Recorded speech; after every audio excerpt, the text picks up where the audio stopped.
טוב, ערב טוב לכולם. אנחנו מתחילים כבר 2 דקות אחרי 7. אנחנו בעיקרון נעסוק היום נושא של אפנון, נבין מה זה אפנון, נראה איך בונים מקלט רדיו מהיסודות ומשדרים. אבל באיזשהו שלב הרגשתי שאני חייב לכם משהו על ההרצאה הקודמת שהבטחתי להעלות את זה על הכתב ולשלוח לכם, ופשוט לא היה לי זמן. אז יותר נוח לי להעביר את זה פה בלי שאני אכתוב, אלא אני אציג לכם במספר שקפים את הרעיון. ומה בעצם הייתה השאלה, קצת יוצאת דופן, אבל היא באמת במקום הנכון. אנחנו דיברנו לפני שבוע, שנייה, אנשים מצטרפים פה, דיברנו לפני שבוע על קו תמסורת. אותו קואקס או קו פתוח שמחבר בעצם את המקלט משדר שלנו לעבר האנטנה, והערתי שם באיזשהו מקום שלא חשוב מה יהיה אורך הקו, לא משנה אם הוא יהיה כבל באורך של מטר או יהיה באורך של 30 מטר או כל אורך אחר, תמיד העקבה האופיינית של הקו הזה תישאר אותה עקבה אופיינית. זאת אומרת, אם אנחנו עובדים עם כבלים של 50 אום, זה מה שנפוץ מאוד אצלנו, אז לא חשוב אם תשתמשו עם כבל ארוך או כבל קצר, העקבה האופיינית תישאר 50 אום. אז באמת מישהו שאל שם איך זה ייתכן. אז שימו לב, קודם אני מדבר על מה שנקרא עקבה אופייני או התנגדות אופיינית של הקו, ואני רוצה פה להראות באיזושהי דרך עקיפה איך זה ייתכן. אז יש לנו בעיה לנתח קו כזה, או ראינו גם בטרנזיסטורים, ונוח לנו מאוד לעסוק בקבלים סלילים ונגדים, ולייצג בעצם מה שנקרא מעגל תמורה. זאת אומרת שכאילו הקו מכיל את הרכיבים האלה שאנחנו יודעים לטפל בהם. אותם רכיבים שאנחנו מכירים מזרם חילופין ומזרם ישר, עם כל התכונות של אותם רכיבים. אנחנו באים ולוקחים את קו התמסורת שלנו, את הקואקס, לדוגמה, שאתם רואים אותו למטה בחלק התחתון, וזה יכול להיות קו כזה, וזה יכול להיות קו פתוח אחר, וזה הקו, ואני מחלק את הקו הזה לחלקים מאוד מאוד מאוד קטנים, ואני הולך לבדוק כל חלק קטן, איך הוא מייצג אצלנו במעגל, ולאחר מכן נמשיך הלאה ונראה איך זה מתפתח כשאני מחבר את החלקיקים הקטנים האלה של הכבל אחד לשני. והמטרה שלי זה להוכיח לכם שלא חשוב כמה חלקים כאלה קטנים אני אחבר זה לזה, עדיין כשאני אבדוק את העקבה בכניסה של הכבל, מה זה העקבה? העקבה זה בעצם ההתנגדות בין הגיד המרכזי לסיכוך. אז אנחנו נראה שהעקבה שם נשארת קבועה. ההתנגדות נשארת קבועה של הכבל, לא חשוב כמה קטעים מיקרוסקופיים כאלה קטנים אנחנו נחבר זה לזה. אז קודם בואו נתייחס ונמיר את החלקיק הקטן הזה של קואקס, נמיר אותו לרכיבים שאנחנו מכירים. נגד, קבל, סליל, וזהו. אז מה אנחנו בעצם באים ואומרים? קודם, יש כנראה התנגדות לחוטי הנחושת. זאת אומרת, אם תסתכלו על הגיד המרכזי, כאן על הגיד הזה, אז ברור שלחלק מהגיד הזה יש התנגדות, וככה זה ממשיך הלאה לכל אורך הקואקס. אז הנה, אני מייצג את ההתנגדות הזו, וכאן אתם רואים ה-R. ה-DX, זה עוד פעם ניתוח, במתמטיקה אנחנו מסמנים את ה-DX כחלק מאוד מאוד מאוד מאוד קטן. מי שלמד אינטגרלים דיפרנציאליים מכיר את הדבר הזה. אז אני לא רוצה להיכנס פה למתמטיקה, ואת זה אני אשאיר מאוחר יותר. זה דבר אחד, זאת אומרת, יש כנראה איזושהי התנגדות, לא כנראה, זאת אומרת, יש התנגדות למוליכים. זה נכון גם למוליך לגיד המרכזי, וזה כמובן נכון גם לסיכוך הזה שאתם רואים פה בנחושת. ברור שזרם ירצה לעבור דרך נחושת, יש לנחושת הזו התנגדות. אז זהו ה-RDX שאתם רואים מלמעלה. אבל בתדרים גבוהים אז יש גם השראות.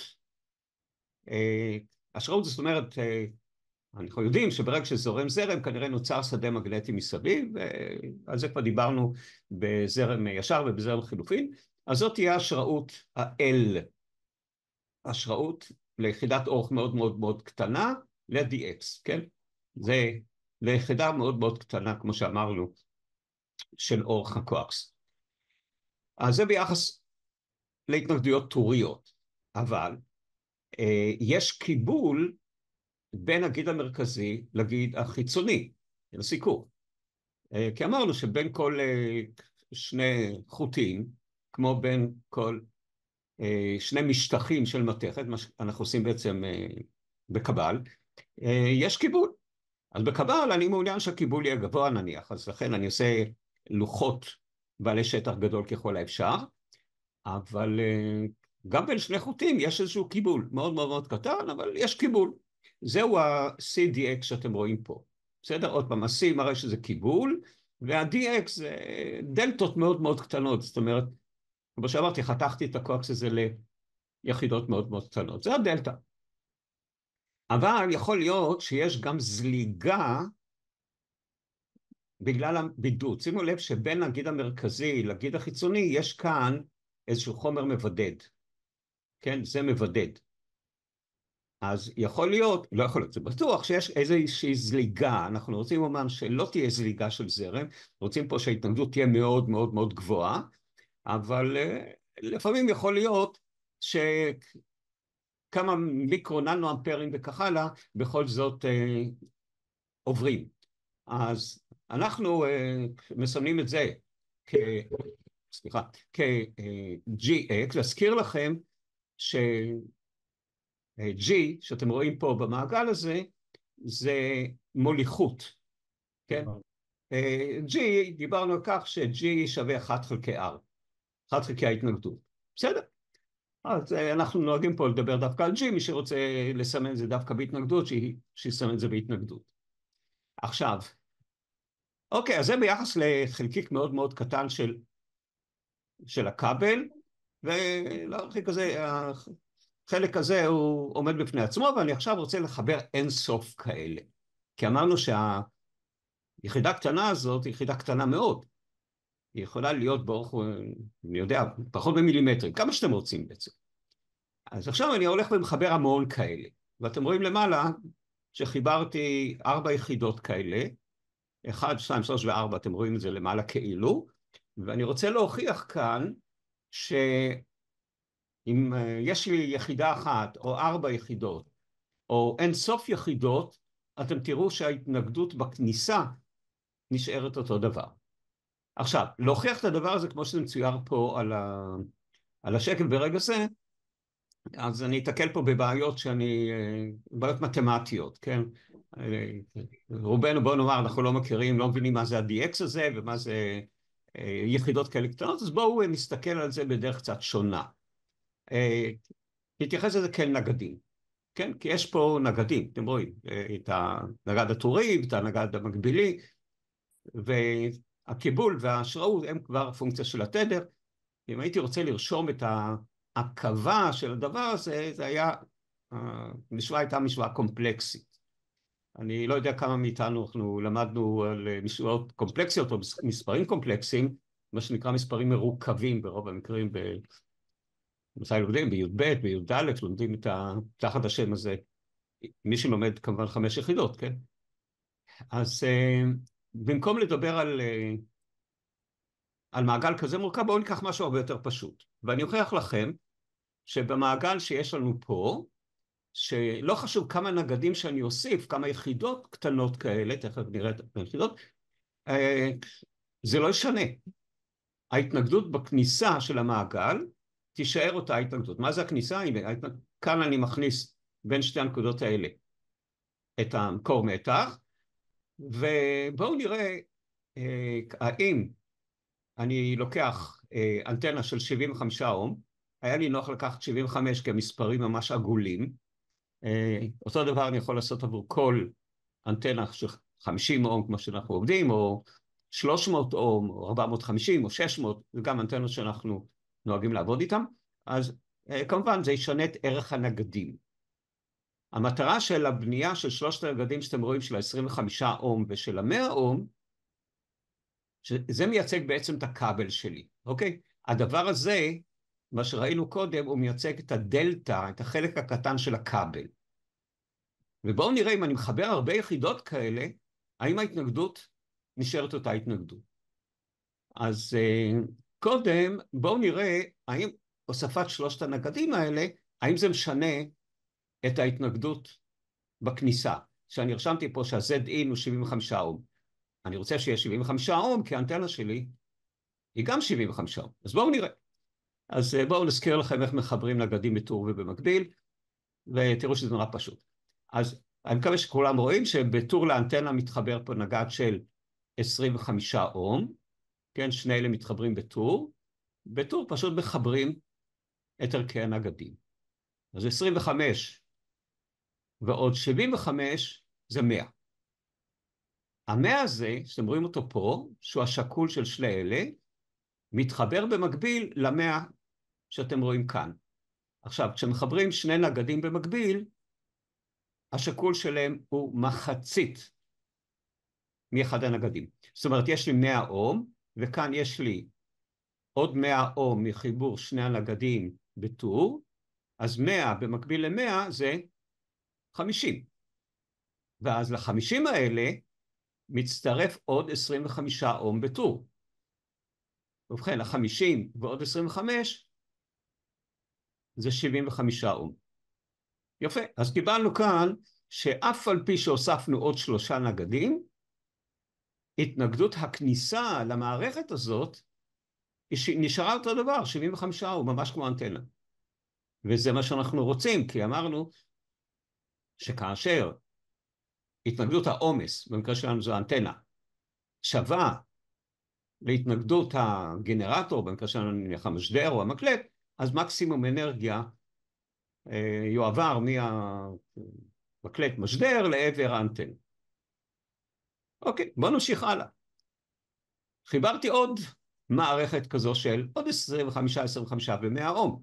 אתם רואים, אלה כאילו הדלתות, החלקים המאוד קטנים של הכבל. עכשיו, כל החלק הזה עד לפה אני כבר ראיתי שכל החלק הזה מהשקף הקודם, הוא בעצם מייצג לי 75 אום. נכון? אז עכשיו אני עוד פעם חוזר כאילו על מה שראינו קודם. זאת אומרת, 75 ועוד 25 זה 100, 100 במקביל ל-100 זה 50, 50 בטור 25, זה עוד פעם 75 אום. אז רואים פה משהו שהוא די נחמד, אני מוסיף כאן נגדים, וההתנגדות בכניסה נשארת אותו דבר, 75 אום. ואם אני אוסיף עוד דבר כזה, עוד מערכת כזה, עוד איזושהי דלתא, עוד איזה 3 נגדים כאלה, לא, אני רוצה להוסיף, אבל השקף משום מה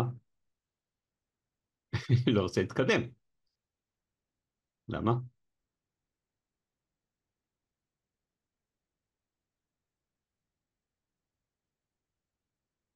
טוב, קרה פה משהו, ויש לי הרגשה שגם מישהו רצה פה להיכנס והוא לא מתחבר לי. אז עמוס שלח הודעה שהוא לא מצליח. כן, למה זה קורה? טוב, גם המחשב שלי כאן משום מה, רגע, לך העכבר זה כן עובד נראה לי. אוקיי, אז מה שעשיתי עכשיו, הוספתי עוד יחידה כזאת. אז שימו לב, מעשית, מה שאני כאן לומד, שכל יחידה כזו שאני מוסיף, כמו קודם, עדיין נשאר 75 אום בכניסה. עכשיו, תארו לכם שכל יחידה כזו מבטאת חוט באורך של סנטימטר. אז יש לי עוד סנטימטר ועוד סנטימטר, אני יכול להגיע כאן למאות מטרים אפילו, ועדיין התנגדות הכניסה נשארת 75 אום. אז השאלה, האם יש לי בעיה בחיבור כבל מאוד מאוד ארוך? כי מצד אחד אני רואה שהכל בסדר. אז נכון, מבחינת מה שנקרא תאום העכבות, הכל נשאר אותו דבר, שזה אידיאלי. מבחינתנו, כי מקסימום אנרגיה תעבור מהגנרטור לעבר האנטנה שלנו, שזה העומס.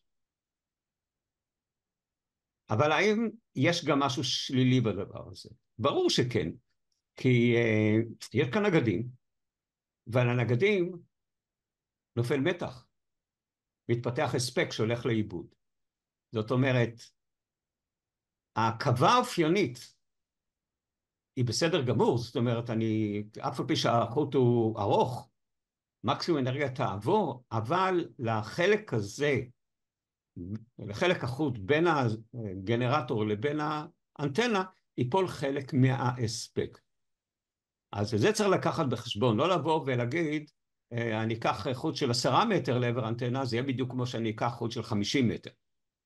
נכון שגם ב10 מטר, 50 מטר, נקבל את אותה עקבת אופיינית, זאת אומרת, מקסימום אנרגיה יעבור בין הגנרטור לבין העומס, אבל לא לשכוח שככל שהחוט ארוך יותר, ללא קשר לעקבת האופיינית, מפני שלנחושת יש התנגדות כלשהי, אז אנחנו נקבל מפלי הספק על פני הכבל. אז זהו, אז תבינו שהעקבת האופיינית שרשומה על הכבל, לא חשוב מה יהיה האורך, ועל כל כבל או רשום ממש המספר שהוא 50 אום או 75 אום ולא חשוב האורך שלו, או שרשום איזשהו מספר קטלוגי, שאז אתה יכול להיכנס לאינטרנט ולחפש את המספר הזה, למשל RG8. אתה לא יודע מה זה RG8, זה גם לא אומר לך הרבה, אז אתה כותב RG8 באינטרנט ואתה מקבל את התכונות של הכבל. בין התכונות זה אותה עקבת אפיונית, שאף אחד שם לא שואל אותך מה האורך של הכבל תשתמש, רשום שם ש-RG8 זה 50 אום, ונתונים נוספים, לאיזה מתח אפשר לחבר, ולאיזה תדרים זה מתאים וכך הלאה. אז זהו החלק שאני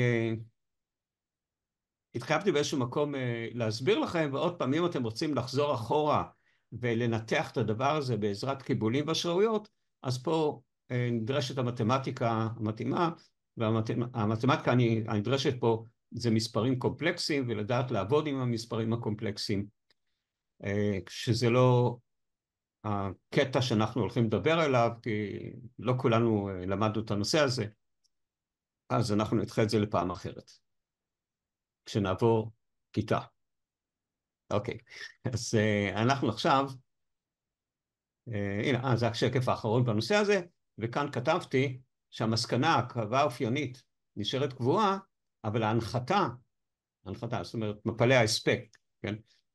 והמתח, ההנחתה עולה עם אורך הקו. אוקיי, אז גמרנו את ההתחייבות שלנו מהנושא הקודם, ואנחנו עוברים לאבחון.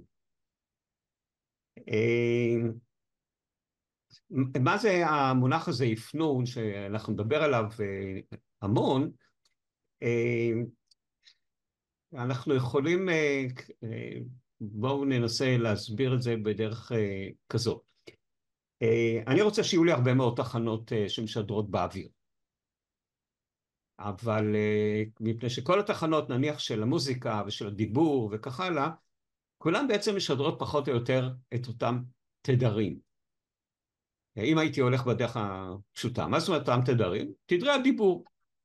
ותיאורטית, אז אנחנו מדברים, אם הייתם בודקים את התדרים שיוצאים לנו מהגרון, אז היינו מקבלים תחום תדרים תיאורטיים בין 20 הרץ ל-20 קילו הרץ. כולנו. מעשית אנחנו אפילו מצומצמים, אבל בתיאוריה זהו תחום השמע של האדם. עכשיו תארו לכם שהייתי יכול לשדר את הדבר הזה לאוויר. אם הייתי יכול לשדר את הדבר הזה לאוויר, כמה תחנות הייתי יכול לשדר? תחנה אחת בלבד. להניח רק את התחנה שלי. כן, כי אני מדבר בין 20 הרץ ל-20 קילו הרץ. אם מישהו אחר ירצה לשדר את התחנה שלו, נניח כל אחד מכם כאן, אבל איפה תשדרו? בדיוק על התדר שאני כבר משדר בין 20 הרץ ל-20 קילו הרץ. אז זה בלתי אפשרי. יותר מזה, אי אפשר לשדר בשידורי רדיו בתדרים כל כך נמוכים. הרבה מאוד נימוקים אני יכול לנמק, אבל בואו ניקח את הנימוק הכי פשוט. אם אתם זוכרים, אורך האנטנה צריך להיות חצי אורך גל. דיברנו על זה כשדיברנו קצת על אורכי גל וכך הלאה. ואם תנסו לחשב,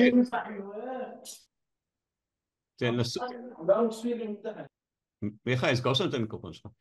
אם אנחנו ננסה לחשב את אורך האנטנה, רבע אורך גל, נקבל אנטנה שמקיפה את כדור הארץ בערך. זה האורך שלה. זה בלתי אפשרי. אז מה אנחנו עושים? אנחנו עושים אפנון. אנחנו מעלים את המידע של דיבור על איזשהו תדר גבוה, תדר גבוה כזה שגם האנטנות שנבנה יהיו בגודל סביר, וכל אחד יקבע לעצמו, כל תחנה, איזה תדר הוא רוצה להעלות את תדר הדיבור. למה הדבר דומה?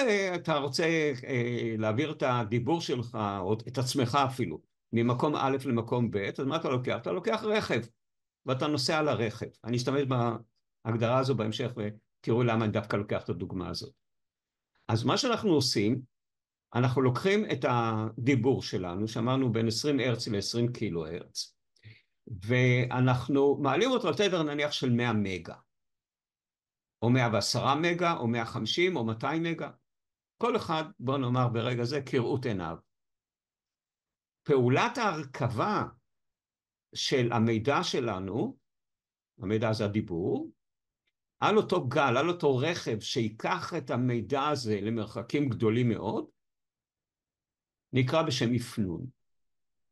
בסדר? זאת אומרת, מה שאני צריך פה, אני צריך פה בעצם שני דברים. אני צריך פה דבר ראשון, איזשהו תדר גבוה, שעכשיו אני אקרא לו גל נושא. אני אקרא לו גל נושא, בסדר? הנה, כאן למעלה, אתם רואים, יש גל תדר גבוה, שאני קורא לו גל נושא, או קרייר בלעז. התדר הזה הוא גבוה, הוא מגה הרצים, ועליו אני מרכיב את המידע. בואו נניח שהמידע שלי הוא דיבור, בסדר? בין 20 הרץ ל-20 קילו הרץ. מי שיעביר את המידע הזה למרחק גדול, זה יהיה הגל הנושא. למעשה, תחשבו גם, המידע שלנו, כשיוצא מהגרון, הוא בכלל לא מידע חשמלי, הוא מידע אקוסטי, הוא שינוי בלחץ האוויר. אז אני חייב להפוך אותו ממיקרופון, בעזרת מיקרופון למתח חשמלי, ואז להרכיב אותו על איזשהו תדר מאוד גבוה, והפעולה הזו נקראת בשם אפנון. היחידה שעושה את הפעולה הזאת, זה האפנן. כל משדר, יש לנו יחידה כזו שנקראת בשם אפנן. בסדר? היחידה הזו עושה את הפעולה של ההרכבה. דרך אגב, במקלט, יש מעגל הפוך, שיודע לפרק את המידע מתוך הגל הנושא. כן? אז יש לנו פה מודולטור, ושם יהיה לנו דמודולטור, זאת אומרת, מעגל שעושה את הפעולה הפוך. אז זה המושגים, תכף אנחנו נדבר, כי יש כל מיני סוגים של אפננים, אנחנו נדבר על 2-3 כאלה שהם שימושים אצל חובבי הרדיו, וכאלה שאתם גם מכירים אותם, ששמעתם עליהם פה ושם. בסדר? מה שאנחנו נדבר עוד מעט זה אפנון אמפליטודה, אמפליטוד מודוליישן, לפעמים זה נקרא משרת וכך הלאה, אנחנו תכף נדבר על זה. יש את האפנון תדר, שזה באפנון שנקרא FM, ויש, ה-FM מאוד מאוד נפוץ אצלנו בשידורי ה-VHF, UHF, ובתחום המאוד גבוה של הגלים הקצרים. הבעיה היא מצד אחד שה-FM דורש רוחב פס גדול, אני אפרט את זה עוד מעט, תראו למה. ומצד שני האיכות של הדיבור שלו היא טובה, האיכות השמע היא טובה. AM, דרך אגב, Amplitude Modulation, היה נפוץ מאוד במקלטי הרדיו הישנים, כך שלמי שיש מקלט רדיו ישן, אזרחי כמובן, אתם תראו שהמקלטים הישנים היו בין 530 קילו הרץ ועד 1600 קילו הרץ, ופה אנחנו שידרנו בכל העולם, שידרנו את התחנות האזרחיות, רשת א', ב', גלי צה"ל, המון המון תחנות. ירדנו מהתחום, זאת אומרת, העולם ירד מהתחום הזה של ה-AM בגלל האיכות הלא טובה. אנחנו התחלנו לדרוש לא רק לשמוע תחנות, אלא גם לשמוע תחנות באיכות טובה, ואולי אפילו באיכות סטרופונית. זאת אומרת שבכל אוזן נשמע אפילו אולי משהו אחר. אז ירדנו מה-AM, היום מלבד זה כמה תחנות ערביות שתשמעו שם, יש את גלי צה"ל נדמה לי, שעדיין משדרים. רשת ב'. מה אתה אומר? רשת ב' גם. רשת ב' גם משדרים, אולי בגלל המלחמה גם משדרים, זה דורש הספק מאוד מאוד גבוה, אנטנות מאוד גדולות, ונשארו אולי כמה תחנות כאלה.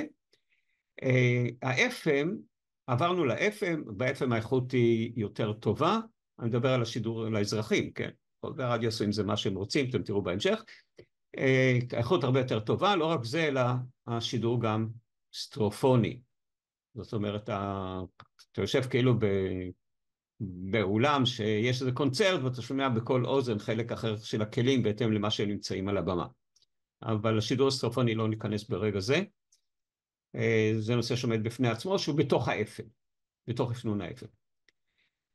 אנחנו כחובבי רדיו חיפשנו אפשרות לנצל את ההספק עד כמה שאפשר. זאת אומרת, נניח ויש לי משדר של 10 ואט, ו10 ואט ב-AM או ב-FM לא מגיע למרחקים גדולים. למה? תכף נראה. אני רוצה לקחת את 10 ואט האלה ולנצל אותם הכי טוב שיכול להיות, וכבר בשנות ה-60, זאת אומרת לפני 50-60 שנה, חובבי הרדיו התחילו לצאת בזה אפנון מאוד מעניין, שגם הצבא אחר כך נכנס לזה, זה נקרא פס צד יחיד, SSB, שאני אסביר עוד מעט מה זה. זה ניצול ממש ממש טוב של ההספקים, ולכן אנחנו יכולים בהספקים מאוד מאוד מאוד נמוכים, להגיע למרחקים מאוד גדולים. אז בואו נתחיל להסתכל קצת על האפנונים. האפנון הפשוט ביותר, שממנו אחר כך התפתחו אפנונים נוספים, זה אפנון מסרט, אפנון אמפליטודה, אפנון תנופה,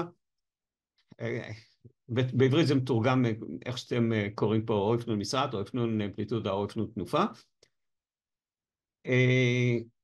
בלועזית זה אמפליטוד מודוליישן, כן.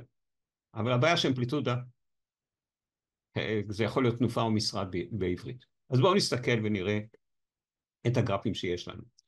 אז הגרף העליון מראה לנו את המידע, בסדר? זה גרף המידע. למשל, שמע שיוצא מהמיקרופון שלנו. אתם רואים שהתדר שלו מאוד מאוד מאוד נמוך. כמו שאמרנו, התדר הזה יכול להיות מתדר, נניח של 20 הרץ, אתם רואים למשל את הסינוס הארוך הזה, שמתחיל מפה ומסתיים פה, מה זה? זה ציר הזמן, כן?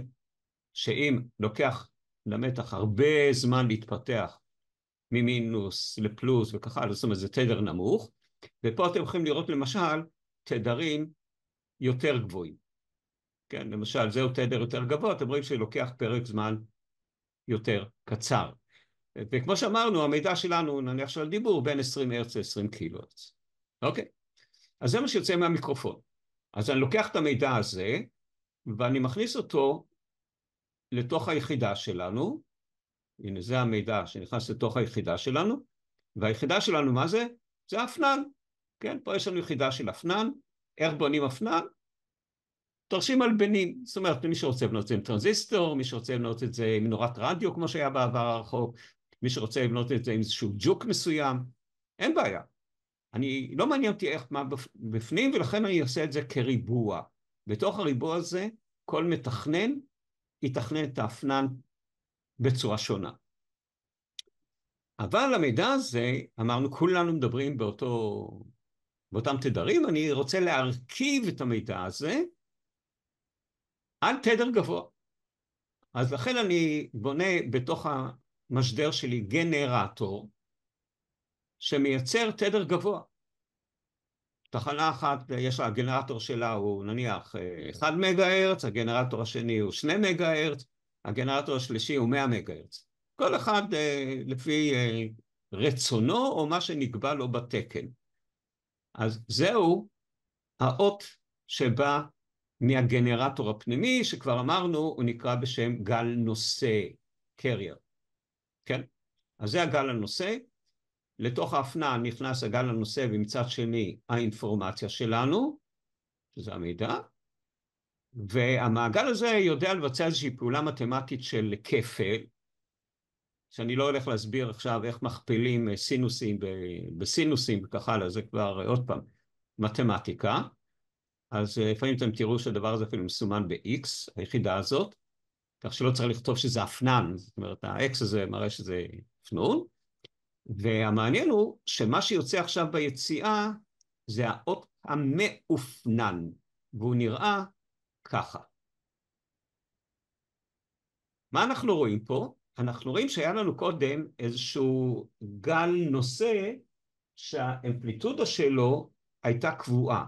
זאת אומרת, ה-V מקסימום שלו, אתם רואים, הוא היה תמיד קבוע. עוד כזה יפה, סינוס ממש יפה, גם החלק החיובי שווה לחלק השלילי ככה.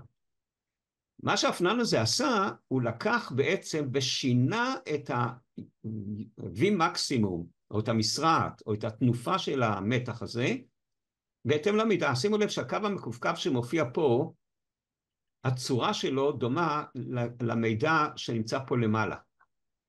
זאת אומרת, המידע שינה את העוצמות של הגל הנושא, התדר של הגל הנושא בפנים נשאר אותו דבר. בסדר? זאת אומרת, אם יש פה איזשהו זמן מחזור מסוים, הזמן מחזור נשאר אותו זמן מחזור. לא השתנה. רק המתח, יום מקסימום שלו, הוא שמשתנה. והדבר הזה נקרא אפנן או אפנון אמפליטודה. או אפנון תנופה, בעברית לפעמים מי שקורא את זה בספרים, זה נכתב בקיצור א' ת' נון סופי, התן, אפנון תנופה. מעשית, אם אני אקח את הדבר הזה ואני אחבר אותו לאנטנה, את המתח היציאה הזה תתפלאו. זה המשדר, הוא ישדר לי את הגל. טוב, ההספק פה הוא נמוך, אז מה שאנחנו עושים, אנחנו מוסיפים פה עוד יחידת הספק. כדי לצאת עם הרבה וואטים, ככה. האפנן מוציא הספק מאוד מאוד מאוד נמוך, מילי וואטים, וזה הכל. אבל הוא משדר, זאת אומרת, אם לפה אני אחבר אנטנה, זה יעבוד כמשדר. אני אחר כך אצייר את הכל ביחד. אז זהו אפנון משרעת, שהגרפים האלה שאתם רואים פה, הם כולם בציר התדר, בציר הזמן, סליחה. אני כבר חושב קדימה. זה ציר הזמן, בשניות, מילי שניות, מיקרו שניות, וכך הלאה. נשאלת השאלה מה קורה לתדרים, וזה קצת יותר מורכב. אז תראו מה קורה לתדרים. אני כאן עברתי, עדיין אני באפנון הקודם, אבל אני עברתי לספקטרום, זאת אומרת לציר התדר. בואו תסתכלו פה בצד שמאל, הנה זה, הציר הזה עכשיו כבר לא זמן, אלא ציר התדר. ואני שואל את השאלה, מה התדרים שיוצאים מהאנטנה? אותה אנטנה, אמרתי, הרי שבסוף ביציאה של האפנן, אני יכול כאילו לחבר אנטנה. כן? אז מה התדרים שיוצאים מהאנטנה? ואז מסתבר, הדבר הבא, עוד פעם זה ניתוח מתמטי של הדבר, שיחידת הכפל. אמרתי שהאפנן זה בעצם עושה כפל בין האותות, אות הקרייר, הנושא מצד אחד, ומצד השני אותה אינפורמציה, המידע שלנו. אז כשאני לוקח את המתמטיקה של הגל הנושא, ואת הגל השני, ומכפיל אותם זה בזה, אני דורש שהן פעולות בטריגונומטריה, כן? כי בסך הכל איזשהם וקטורים. אני קורא את הדבר הבא. נניח ואני רוצה לשדר עכשיו שריקה. כן, בתור התחלה, בואו נסתכל, כן? אז השריקה שלי, נניח שאני שורק, כן? נניח שהתדר הזה של השריקה הוא 1 קילו הרץ. זה נוח למספר סתמי, כן? זה בתוך תחום השמע, כן? בין 20 הרץ ל-20 קילו הרץ, אז 1 קילו הרץ בתחום השמע. ואני מסתכל על איזשהו מכשיר שנראה כמו טלוויזיה, כן? ספקטרום אנלייזר, זה השם שלו, ואני רואה דבר מעניין. כשאני לא שורק ולא מדבר על המיקרופון בכלל, יוצאת אנרגיה של הקרייר. אתם רואים F קרייר? בואו נניח שהקרייר הזה הוא 1 מגה. בסדר? 1 מגה הרץ. יוצא אנרגיה של 1 מגה הרץ מהאנטנה במתח כזה וכזה, או בהספק כזה וכזה. עכשיו אני מוסיף גם שריקה של 1 קילו הרץ. אז אני אקבל דבר מעניין. בנוסף לתדר של ה-F קרייר, שאמרנו שהוא עצמו הוא 1 מגה, נוסף עכשיו תדר האינפורמציה, F המודוליישן, זה המודולייטד, כן? של 1 קילו הרץ. אבל המתמטיקה מראה לי משהו מעניין. לא רק ה-1 קילו הרץ יוצא, פלוס, זאת אומרת, כאן יצא 1 מגה ועוד 1 קילו, אלא יופיע עוד אנרגיה מסוימת, שהיא 1 מגה פחות 1 קילו הרץ. פשוט מאוד, זה נובע מהמתמטיקה. כן, אני לא אכנס, מי שירצה, אפשר גם לפתח את זה מתמטית, אבל עוד פעם, זה לא במסגרת של הקורס. וכל אחד מהתדרים האלה משני הצדדים, האלה שקיבלתי עכשיו, שהם נקראים פסי צד, הם בספק כזה או אחר. משה, לא כנס פה, לא כפנון, אבל הוא ברוב המקרים יותר קטן מההספק של הקרייר עצמו, של הגל נושא. כן, הייתה שאלה? כן, איך הוא רוכב עליו? זאת אומרת, ה-FC הוא נותן רק 100 מגה הרץ, נכון? 1 מגה, כן, אוקיי. אוקיי. עכשיו, האפנן הזה, כן. איך נוצר השילוב, הקומבינציה בין ה-F modulation ל-F... נכון. איך זה מתערבב ביחד, ואיפה הוא יושב? בקצוות כמו שאתה אמרת, או שבאמצע? איך זה עובד ביחד? כאילו, אתה לא צריך להסביר לי בגדול ככה, כאילו, איך זה עובד? תראה. מעשית, בוא נגיד ככה, לא יודע. אוקיי, המעשית הזה, זה דורש פיתוח מתמטי. כן, אבל בסדר גמור, לא ניכנס לזה. אתה צריך להבחין בין שני דברים. הגרף הזה שאתה רואה אותו פה, בשקף הזה, גם זה, הוא גרף שהוא תלוי תדר. אתה שם לב שהציר האופקי פה הוא תדר. נכון. לעומת זאת, הקודם, זה היה ציר הזמן. נכון. זאת אומרת, אני יכול לבטא את הגל בשתי צורות, או איך הוא משתנה עם הזמן, או איך הוא משתנה עם התדר, כי יש לי פה תדר נמוך של המידע ותדר גבוה של הקרייר, של הנושא. זה בגרף השלישי, לא? לא, הגרף השלישי עדיין הוא ציר הזמן, הוא אחרי המודולטור. הגרף השלישי מראה את האות אחרי שעשיתי מכפלה של הסינוס העליון בסינוס התחתון, ככה זה נראה. אם אני אחבר כאן מכשיר שנקרא אוסילוסקופ, זה כמו מטלוויזיה כזו, אז זה מה שאני אראה. בסדר? אבל זה ציר הזמן, זה לא ציר התדר. ובציר התדר אני אראה את שתיהם עובדים ביחד על אותו...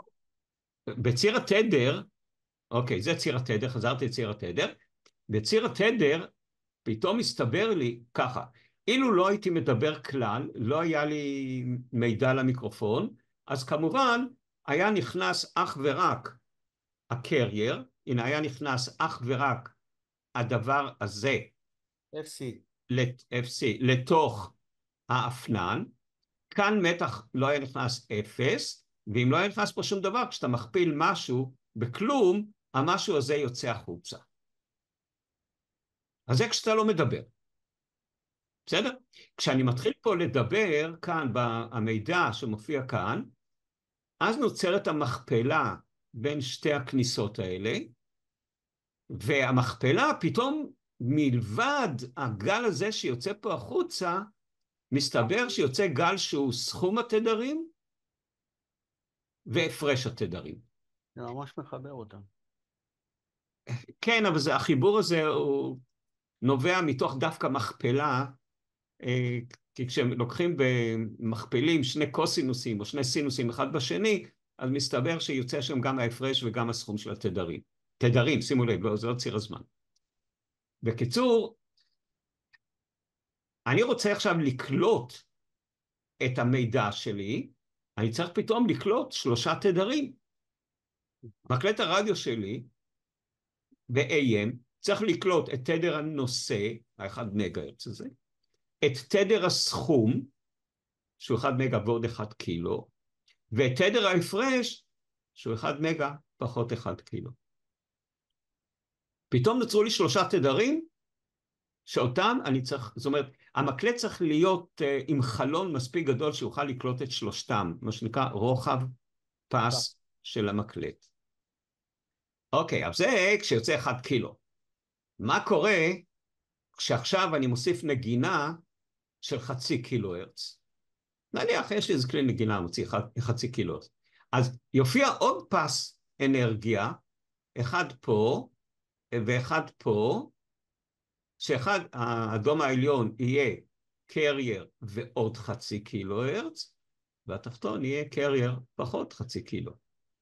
ואני מציין אותו יותר נמוך בעוצמה, כי נניח, וכלי הנגינה הזה מנגן יותר חלש. בסדר? הגובה של כל אחד מראה את העוצמה שלו. אבל מה קורה כשיש לי תזמורת ענקית? יושבים איזה 100 כלי נגינה וזמרת וזמר ואני לא יודע מה על הבמה, כל אחד מוציא את התדרים שלו. לכן כל תדר שהמיקרופון יקלוט מתוך האין סוף כלים שיש על הבמה, כל תדר כזה בו זמנית יופיע פה פעמיים, פעם אחת בפלוס ופעם אחת במינוס. עוד פעם, פעם אחת אולי יהיה לי איזה, אני יודע, איזה כינור שמוציא תדר מאוד גבוה, יופיע פה ויופיע גם פה. בקיצור, כדי לקלוט עכשיו את כל התזמורת הגדולה הזאת, אני חייב לקלוט את כל התדרים האלה ביחד. מקלט הרדיו שלי חייב להיות עם רוחב פס מאוד גדול, שיוכל לקלוט את כולם. כמובן, אנחנו קובעים איזשהו תקן, כמה אנחנו קולטים למעלה, כמה קולטים למטה, ואנחנו קוראים עכשיו לכל התדרים האלה שמעל תדר הנושא, בשם upper side band, USB, פס צד עליון, ולכל התדרים שמופיעים למטה, אנחנו נקרא lower side band, פס צד תחתון. שימו לב שהקרייר נשאר תמיד באותו גודל. לא חשוב אם אתם מוסיפים אנרגיה של דיבור, מוזיקה וכך הלאה או לא. הפסי צד, האנרגיות פה של הצד, היא בכלים. כלי שמנגן יותר חזק, יותר חלש, זה תדר של כלי וכך הלאה. הגרף כן? אני מנסה להבין איך הגרף הזה נראה בציר הזמן. אני יודע, לא מצליח להבין את האפנון, כאילו, האמפליטודה. ציר הזמן זה זה. הנה, זהו ציר הזמן. אבל אם אני למשל מכניס עוד קול והוא מושפע לי במינוס ובפלוס, שזה אותו אות, אז איך זה נראה? זה כאילו, זה משתקף? זה מראה? הנה, זה החלק התחתון, זה מה שאתה רואה פה. אתה רואה שהחלק, מראה, אוקיי. בוא נשתמש במושג שלך, בסדר? אתה שם לב שהחלק העליון, בסדר? החלק הזה, והחלק התחתון, אם תרצה, זה כאילו המראה, כן? הם שווים זה לזה. אם הם לא שווים, זה מעוות, ואתה לא תקלוט איכות טובה, בסדר? אז זהו ציר הזמן. את זה אני יכול לראות על מכשיר שנקרא אוסצילוסקופ, בסדר? כן. ולעומת זאת, כאן מה שאנחנו רואים, את זה אני על מכשיר שנקרא ספקטרום אנלייזר, או נתח הספקטרום, נתח התדרים. ספקטרום, הגדרנו בעבר, זה טווח התדרים, קשת התדרים בעברית יפה, בסדר? אז מה שאתם ראיתם בצד שמאל למעלה, כאן בצד ימין, אתם רואים את כל התדרים האלה מופיעים בפס הצד העליון, מופיעים בדיוק אותו דבר גם בפס הצד התחתון, והניתוח, שזה באמת ככה, אני עוד פעם אומר, זה מכפלה של שני מספרים בתחום של המספרים הקומפלקסיים. כן? לדבר הזה יש כמה חסרונות. חיסרון אחד, שכשאני לא משדר, נניח כשאני בשקט בין מילה למילה, או סתם יש לי איזו אתנחתא, הגל הנושא תמיד משודר. זאת אומרת שהמשדר שלנו מוציא אנרגיה גם כשאנחנו לא מדברים. בסדר? אם אתה שומע עכשיו תחנה ב-AM, ויש איזו הפסקה, אתנחתא כזו קטנה של המראיינים נניח, עדיין יוצא הספק מתחנת השידור, וזה יכול להיות, תחנת שידור זה הספק של עשרות קילוואטים. בסדר? זה חיסרון אחד. אנחנו נתמודד איתו באיזה אפיון אחר. אבל ב-AM זה קיים. והחיסרון השני שאני רואה פה, שהמידע ששידרתי אותו פעמיים. אותו דבר בדיוק. פעם אחת בתחום התדרים הגבוהים, ב-USB, ופעם אחת ב-LSB, ה-Lower Sideband. אז זה גם בזבוז, אולי הייתי יכול לשדר רק אחד מהם, אני לא יודע איך, כי יש פה את כל המידע. המידע מופיע כאילו פעמיים רק. זה בשביל מה? אבל זהו ה-AM. מה מיוחד ב-AM דווקא מבחינת התכונות הטובות, החיוביות שלו? שמקלטי הרדיו, המקלט הוא מאוד מאוד מאוד פשוט. זה אומר שאם אני רוצה לייצר מיליוני מקלטים, או מאות מיליונים לקהל הרחב, זה מעולה, כי המקלט הוא נורא פשוט. פעולת הגילוי שלו, ושאחר כך נדבר על זה בהמשך, זה משהו ממש ממש, זה איזו דיודה קטנה ומסכנה, והיא עושה את העבודה, והמקלט הוא לא מורכב. נראה באפנונים האחרים שהדבר הזה יותר מורכב. עכשיו נשאלת את השאלה, מהו החלון, תחום התדרים שמקלט הרדיו צריך להעביר. אז תראו, בשוק האזרחי, מקלטי הרדיו האזרחיים שיש לכם, כמו שאמרנו, מקלטים האלה הישנים, שאמרו פה שגל ב' משודר שם עדיין בגלי צה"ל, אז החליטו שרוחב הפס שם הוא 9 קילו הרץ. באירופאי, אני עובד על התקן האירופאי. בסדר? מה זה אומר 9 קילו הרץ? בואו תראו את החיסרון של זה. אבל עובדה שאף אחד מכם לא התלונן כששמעתם במקלטי הרדיו הישנים את השידורים, גם את המוזיקה. 9 קילו הרץ זאת אומרת שאני משדר את הגל הנושא, ופלוס 4.5 קילו הרץ, בסדר? זה 4.5 קילו, הכי הרבה, ומינוס בצד השני 4.5 קילו, וביחד יש לי מהמינוס 4.5 עד הפלוס 4.5, יש לי בדיוק את 9 קילו שאמרתי שהוא בתקן, אוקיי? מה זה אומר? זה אומר שהתדר הכי גבוה של האינפורמציה שאני יכול לשדר הוא 4.5 קילו הרץ.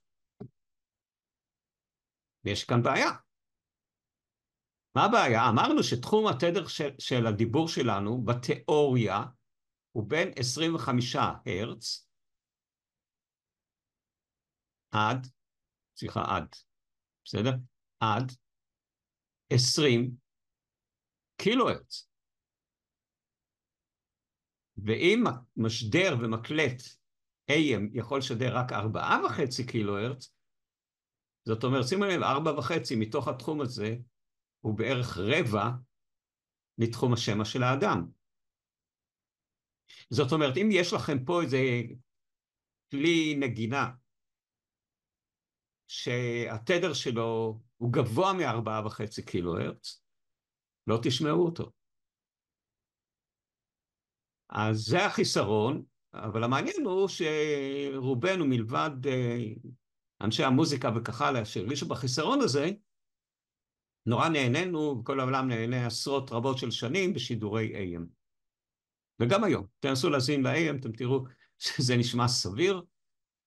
עכשיו אתם מבינים את החסרונות של זה, אז אתם מבינים תוכלו לראות ההבדל בין זה לבין האפנונים האחרים. בסדר?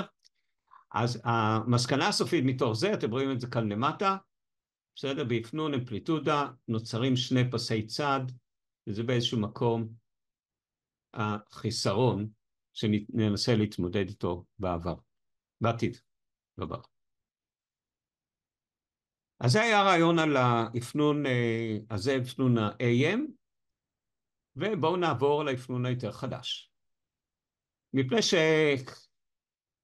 שאנשי המוזיקה רצו להגיע לאיכויות הרבה יותר טובות, בואו נאמר, התקליטי ויניל שהיו בעבר, אני לא מדבר אחר כך שהתחילו להופיע גם ה-CD וכך הלאה, שאז האיכות הייתה הרבה יותר טובה, לא הספיק להם הנושא של ה-AM. חיפשו איזה אפנון יותר מתקדם, כדי שיוכל להעביר תחום תדרים יותר רחב. וחיפשו ומצאו את אפנון התדר. אם קודם שינינו את האמפליטודה, את המקסימום, מקסימום, כן, ככה הלאה, פה אנחנו משנים את התדר. אז עוד פעם, בואו נסתכל, יש לנו למעלה, הגרף האדום, זה גרף המידע שלנו, מה שיוצא נניח מהמיקרופון, תדר מאוד נמוך, אתם רואים, התדר הזה נניח הוא בין 20 הרץ ו-20 קילו הרץ. הדבר הזה נכנס כרגיל לתוך האפנן שלנו, הנה האפנן, זה המידע, אבל המידע הזה צריך לעלות על תדר גבוה. אוקיי, אז אני מייצר גנרטור, אתם רואים אותו פה, נניח של 100 מגה הרץ. וזה יהיה תדר הקרייר, זה יהיה ה-F קרייר, הגל נושא. כן, זה היה הנושא. האפנן הזה הוא לא האפנן הקודם, זה איזשהו אפנן שעושה איזושהי פעולה אחרת, והוא משנה את התדר של הנושא, את התדר שנכנס לפה, הוא משנה אותו בצורה כזאת, תשימו לב. כשהמתח כאן עולה, אתם רואים, המתח במידע עולה, התדר עולה. אתם רואים פה, התדר שיוצא הוא יותר גבוה מתדר הקרייר. תדר הקרייר, תדר הנושא, היה, כמו שאתם רואים, בירוק. כאשר המידע יגיע, נניח, באמת יחזור, כן, הוא ירד פה עד ל-0 וולט, 0 וולט, הוא לא ישנה את התדר, והתדר יישאר ירוק כמו הכחול, זה מה שיוצא. ואם המידע הופך למתח שלילי, הרי לכל סינוס יש חלק חיובי וחלק שלילי, אתם רואים שהתדר כאן הוא עוד יותר נמוך מהתדר של הנושא. בסדר? זאת אומרת, בואו ניקח נניח, החלטנו נניח שאני לוקח תדר נושא של 100 מגה. FM הוא בתדרים יותר גבוהים, בסדר? אז יש לי פה 100 מגה הרץ. מתי יהיה לי 100 מגה הרץ גם בתדר שיוצא המאופנן החוצה? זה התדר הזה שיוצא מפה, לעבר האנטנה נאמר. אם פה יש לי מתחים של 0, בנקודות האלה שאין מתח במיקרופון, או שיש הפסקה, אנחנו לא מדברים, אז התדר נשאר פה 100. גם פה, 100. זה במקום שיש שם בדיוק 0 וולט, נכון? אבל כשהמתח פה עולה במיקרופון, נקבל כאן כבר לא 100 מגה, נניח, אני סתם אומר, 101 מגה. ואם המתח פה יורד והוא נהיה שלילי, אז התדר צריך להיות פחות מ-100 מגה, הוא יהיה נניח 99 מגה. זאת אומרת, יש לי פה שינוי בתדר. אז אלה הם הגרפים, כך נראים הגרפים באפנן. אפנן FM בנוי קצת אחרת, מעשית מה שיש כאן זה איזשהו מתנד, שאני משנה את התדר שלו, על ידי דיודת קיבול משתנה, איזשהו רכיב עושה את העבודה, מאוד פשוט, לא משהו מורכב ולא משהו מסובך. זאת אומרת, לבנות אפנן תדר זה רכיב אחד, זה איזושהי דיודה מיוחדת, זה הכל. אבל אז משה, כן, בבקשה. אז בעצם הדבר הזה הוא תלות באמפליטודה של הגל המידע. זאת אומרת נכון. שאם הגל, אם המידע, כן, סבבה. זאת אומרת, אם הגל מידע יהיה יותר גבוה, נניח מישהו יבוא ויצעק למיקרופון, בסדר? והמתח פה יותר גבוה, אז, אז כן. במקום שיהיה 100 מגה, יהיה נניח 102 מגה. אז זה אומר שבצד שני צריכים להיות מתואמים, כן, להגיד לו מה התדר הנושא, מה הגל נושא, וגם כמה אני בעצם, תלות באמפליטודה של הגל מידע, כאילו הנגזרת של השינוי בגל. כן, אבל זה נורא פשוט. סבבה, בסדר. בתיאור זה יותר מסובך ממה שזה קורה באמת, כן? היחידה בסדר. שפועלת הפוך מהאפנן זה הגלאי, או דיסקרימינטור בלעז, המבחן, וזה יחידות נורא פשוטות. מבחינת האלקטרונית זה ממש פשוט. בסדר? אבל אז נשאלת אפשר השאלה, שאלה? כן, כן, בבקשה. מה הגבולות גזרה? הרי בסוף אתה לא רוצה, נגיד אם אנחנו ב-100 מגה הרץ, כן, אז אתה לא רוצה לעבור נגיד ל-101 מגה הרץ, כי 101 מגה הרץ זה כבר תדר אחר.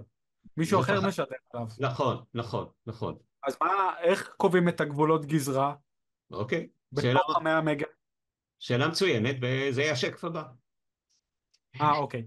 אוקיי, אז זה הרעיון של ה-FM, ומקלטי הרדיו שלכם, תסתכלו על מקלטי הרדיו האזרחיים, כן? כשהם מתחילים, הסקאלה שלהם מתחילה מ-88 מגה, יש כאלה שמתחילים קצת פחות מ-87.5, כן? הרעיון הוא מ-88, דרך אגב, כבר ב-88 יש לנו תחנה, וזה מסתיים ב-108. זאת אומרת, כל התחנות שלנו הן בתחום הזה. אז יש לנו אתם מכירים בטח את ה-100 FM, ה-100 FM, זה 100 מגה הרץ, באפנון FM, זה הכוונה. אתם מכירים אולי את ה-103 FM? גם, עוד פעם, ה-103 זה התחנה על 103 מגה הרץ. FM, כשהשידור הוא FM, ככה התרגלנו. ויש עוד המון המון המון המון המון תחנות ביניהם. והשאלה ששאל מי ששאל פה, לא הצלחתי לזהות מי זה, אז הוא בעצם שאל, אמרתי פה שינוי של 1 מגה הרץ פלוס, 1 מגה הרץ מינוס, איזה טווח כאן התחנה תופסת, כן? שלא נתפוס יותר מדי, שתחנה אחת תגלוש לתחנה השנייה מבחינת התדר. אז בואו נסתכל קצת ונראה מה קורה שם באמת. זה מה שקורה עם גלים תחנות פיראטיות. אני מניח שאין תחנות פיראטיות. כן. בסדר, כי תחנה פיראטית אני לא יודע מה הם, תחנה אזרחית אני יודע מה התקן. בסדר, והתקן הוא חשוב לי. כמו שבחובבי הרדיו, אם אתה תשדר בתקן שלו של חובבי הרדיו, תאמין לי, תהיה עליך התנפלות של שאר החובבים מיידית. ויתחיל להגיד לך, תעשה את זה, כדי שישמעו אותך טוב, כי הם מתחילים לשמוע אותך מעוות. אז בואו נראה את זה. טוב, אז בואו ניגש עוד פעם לספקטרום. בסדר? הספקטרום מבטא פשוט את ציר התדר, ולא ציר הזמן שהיה קודם לכן. אז בואו תסתכלו על הגרף התחתון בצד שמאל. בהנחה שאני לא מדבר ברגע זה למיקרופון, האפנן מקבל רק את ה-F-carrier, נניח 100 מגה, בואו נתרכז בתדר הזה של ה-100 מגה, בסדר? 100 מגה, אז רק הדבר הזה יוצא החוצה, בתדר 100 מגה כמו שאמרנו, כן, פה יהיה 100 מגה, ובעוצמה של תחנת השידור, כן, הדבר הזה זה האמפליטודה, אתם רואים, אז יכול להיות הספק, נניח, כך וכך ואטי בתחנה מוציאה. זאת אומרת, אתה לא מדבר, המשדר שלך מוציא החוצה את ההספק. נכון, גם צריך חובבי הרדיו, כשאנחנו עובדים בתחום ה-VHF וה-UHF, כשאתם משדרים FM, וזה התחומים שמשדרים FM, תשימו לב, גם כשאתה לא מדבר, הספק כוח מוציא זרם קבוע. זה ההספק שיוצא גם מהאנטנה. אבל אין שם מידע, אז הצד השני שקולט גם לא שומע את זה. אוקיי, אז יש לי את הקרייר, עכשיו נתחיל גם לדבר. בוא נאמר, אני מוציא עוד פעם את השריקה שלי של 1 קילו הרץ. אז הנה, זה פלוס 1 קילו, פלוס 1, ומינוס 1. כמו AM, זוכרים? F קרייר פלוס מידע, F carrier, פחות מידע. המידע הוא 1 קילו, אז הוא מוציא פלוס 1 קילו ומינוס 1 קילו. עד כאן זה היה כמו ה-AM. אבל ניתוח מתמטי מראה לי, לא, לא רק זה מה שיוצא, אלא יוצא גם פלוס 2 קילו הרץ, 2 קילו הרץ ומינוס 2 קילו הרץ. מאיפה הם באו? למה העט שלי עכשיו כותבת ככה ולא אחרת? אוקיי. אז יש לי מינוס 2 קילו הרץ. ואחרי ה2 קילו הרץ האלה, יופיע גם 3 קילו הרץ. אז מופיע 2 ומופיע 3. וכך הלאה. זאת אומרת, השריקה בלבד, שימו לב, זה לא תזמורת שלמה, אלא רק השריקה שאני מוציא מהפה, לא יוצאת עם פס צד אחד, אלא יוצאת עם הרבה פסי צד. גם בחלק החיובי, מעל 100 מגה הרץ, וגם בתדרים שמתחת ל-100 מגה. למעשה, הניתוח המתמטי המדויק מראה שיש אין סוף פסי צד, גם למעלה וגם למטה. איך הם משכפלים את עצמם? המתמטיקה. יש כאן טיפול בטורי בסל. אתם רוצים להבין מה זה טורי בסל, אז תרשמו בית סמך למד באינטרנט, ואחרי שתבינו טוב מה זה בסל, תפנו אליי ואני אסביר לכם. בסדר? זה פשוט הניתוח המתמטי של האפנן, וזה מה שהוא מופיע, ומשתמשים שם בטורי בסל. זה, שימו לב, רק שהוצאתי את השריקה של 1 קילו. מה קורה כשאני מוציא בחצי קילו הרץ? זה כבר מצב עוד יותר חמור. הנה, אז הוא מופיע קודם חצי קילו הרץ. למעלה ולמטה.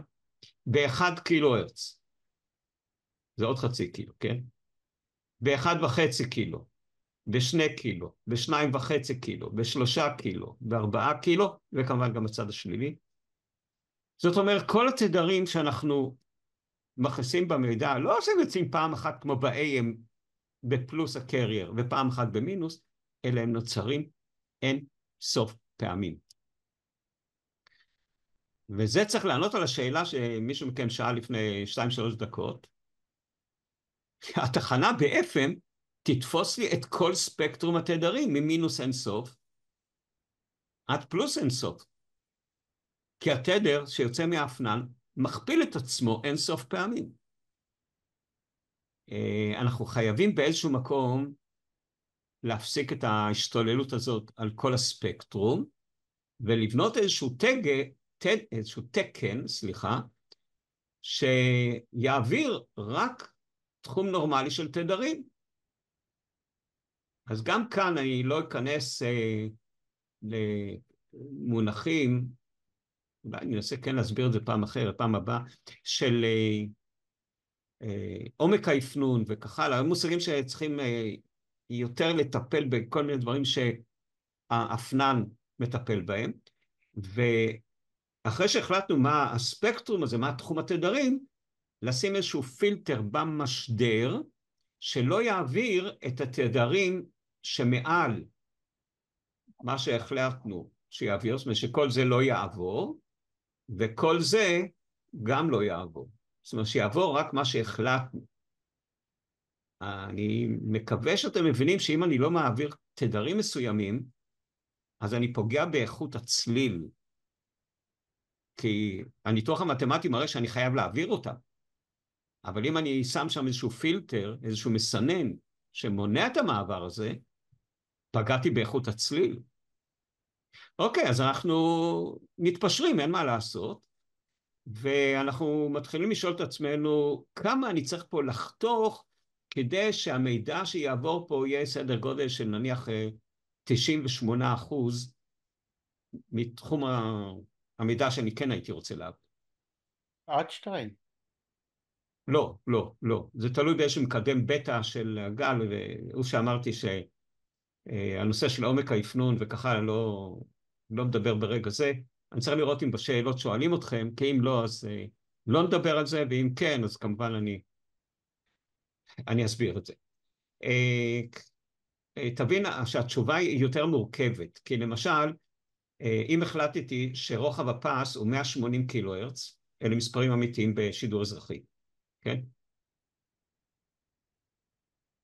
אז התדר הנמוך, נניח הבאסים, מספר פסי הצד של הבאסים יהיה מאוד גדול בתחום הזה. אבל אם אני ארצה להעביר תדר גבוה, אז מספר פסי הצד יהיה יותר קטן. אם הבנת את המשפט שלי, אז זה בעיה. אבל אנחנו מרוצים עם זה, כי מבחינת כמות האנרגיה שאנחנו מעבירים ב-180 קילו הרץ, מעבירים 98% מהמידע שלנו, שזה טוב, אתה לא מרגיש בעיוותים, ואם אתה רוצה גם להעביר אות סטריאופוני, כי עד עכשיו זה בעצם אות מונו, זאת אומרת, במילים אחרות, אם יש לכם 2 רמקולים או 3 רמקולים, אתה שומע בכולם אותו מידע. אז זה צריך לעבור ל-270 קילו הרץ. רוחב הפס גדל. אבל שימו לב, אין בכלל בעיה. כי מה זה 270 קילו הרץ? כשאני יודע שאני משדר, שהקצו לי בעולם, בין 88 מגה עד 108 מגה הרץ, אז גם כשאני לוקח 270 קילו הרץ כרוחב של תחנה, אני יכול להכניס פה המון תחנות, כי בין 88 ל-108 יש כאן 20 מגה הרץ תחום, וכל תחנה היא 270 קילו הרץ, נניח, כולם משדרים בסטריאופוני, אתה יכול להכניס, אני לא זוכר את המספר פה, זה משהו כמו 30 תחנות. וואו. ו-30 תחנות זה טוב, כי הגלים האלה מתפשטים רק בקווים ישרים, זאת אומרת, זה לא גלי קרקע ולא גלי רקיע, אלא גלי מרחב. ולכן, תחנה שנמצאת במרחק של נניח 100 קילומטר ממך, יש סיכוי שהיא תשדר בדיוק על התדר שלך והיא לא תפריע, כי השידור שלה לא יגיע עד אלינו. אוקיי, ולכן יש המון תחנות אזוריות, אני מקווה שאתם מכירים את המושג הזה, כן, אפשרו לכל מיני מקומות לעשות תחנה אזורית, לא של התחנה מסחרית כזו, כן? כמו ה-100 FM, 103 FM וכך הלאה, שאם תנסה להיות בדרום הארץ או בצפון הארץ, אתה יודע מה, אני נוסע הרבה לירושלים, אני לא שומע אותם בירושלים. אלא אם הם ירצו לבנות עוד תחנת ממסר שם. אבל הם לא עושים. גם להספק שמרשים להם לשדר בו. מה אתה אומר? אמרתי, זה קשור גם להספק שמרשים להם לשדר בו. לא. לא? הגלים הם גלי מרחב, ולכן הם מתפשטים בקו ישר. ואם יש לך הר, בניין וכך הלאה, לא יעזור ההספק, ברוב מקרים הוא מונחת באופן משמעותי. אתה מבין?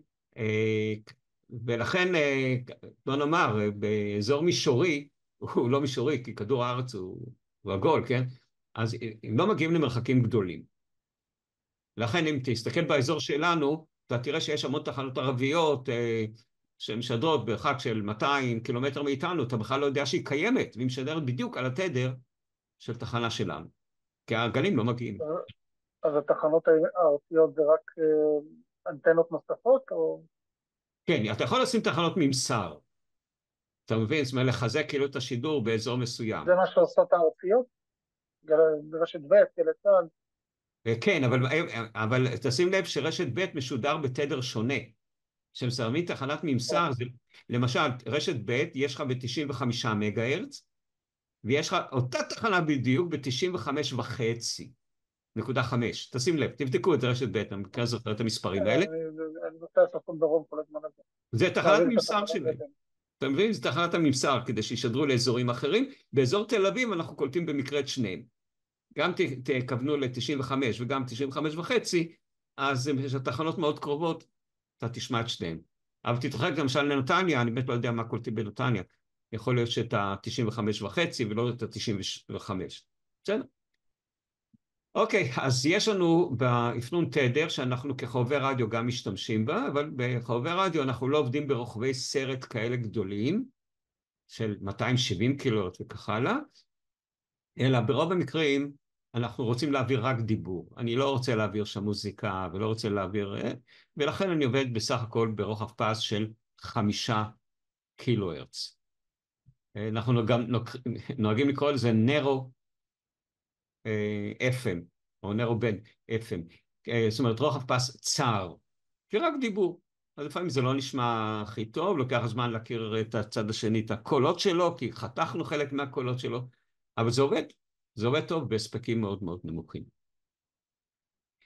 אז זהו האפיון השני, או הראשון המאוד נפוץ לקהל הרחב, מאוד נפוץ, כמו שאמרתי, אצלנו, בכל מכשירי ה-VHF, ה-UHF אנחנו עובדים אפיון FM. משה, אם אפשר רק לחזור בזריז על לא היה לי ברור, כן. למה אני לא שומע תחנות, כאילו איך תחנות לא מפריעות ב-FM, לא מבחינה מרחבית, הכיווני, קצת יותר אחורה. למשל אמרנו שיש לנו בין 88 ל-108, כן. ואז אמרנו שבעצם אם אני מדבר, כאילו, איך אני עושה הבדלה בין תחנה לתחנה, עם התדר של הגל מידע, אם אני על אותו גל נושא. או שהגל נושא זה מה שמשתנה, וככה אני מבדיל בין תחנה ותחנה. כן. עכשיו הבנתי, לא הבנתי קודם את השאלה. כן, לכל תחנה יש את הגל נושא שלה. הזכרתי את זה קודם, יש לך למשל ב-88 מגה-הרץ, זו תחנה מסוימת. אבל אם למשל אני לוקח קצת מעליה ומתחיל לדבר, ואז בעצם אני שותק, אז זה לא נכנס על התחום, כאילו אם מדברת רועש מדי ואני בכלל לא מדבר, אז אנחנו לא נכנסים אחד עם השני קצת. לא, אז קיים תקן, אתה לא יכול להחליט באופן עצמאי. אני בונה עכשיו תחנת שידור ואני משדר ב-95.01. כן. ברור שאתה תפריע לתחנה שיושב ב-95, שזה גל ב', בסדר? אז יש תקן, מהו המרחק בין תחנה לתחנה. אני מדבר עוד פעם ולא על פיראטיות. עזוב את הפיראטיות, זה לא תקן, הם עושים מה שבא להם. אבל בתחנה שהיא חוקית, היא אזורית או ממלכתית וכך הלאה, המספרים הם קבועים. אתה לא יכול לקחת מה שאתה רוצה, אלא איפה שזה פנוי, ואתה מקבל מהרשויות המוסמכות, במקרה שלנו משרד תקשורת, את האפשרות לשדר שם. אתה משלם על הרישיון הזה הרבה כסף. אתה משלם כי זה משאב של המדינה, זה ממש כאילו שאתה חוצב פה כסף זהב מהאדמה וכך הלאה, אז זה נחשב כמשאב המדינה, ואתה משלם על השימוש בתדר, מה שאנחנו כחובבי רדיו לא משלמים, הם משלמים מיליונים, אני לא יודע בדיוק כמה, על כל תדר ותדר שהם מקבלים אפשרות לשדר. בסדר? כן, עניתי לי, תודה. אוקיי, אז זה היה אפיון התדר. פה אתם יכולים לראות דוגמה שהוצאתי, ויקיפדיה נדמה לי את הגרפים האלה, אתם רואים יפה מאוד את המידע למעלה, כן, למעלה זה השחור זה מידע, ולמטה רואים איך זה באפנון אמפליטודה, AM, אתם רואים כתוב בצד ימין AM, Amplitude Modulation, ומתחת לזה איך התדר ב-Frequency Modulation, אפנון תדר, איך התדר משתנה.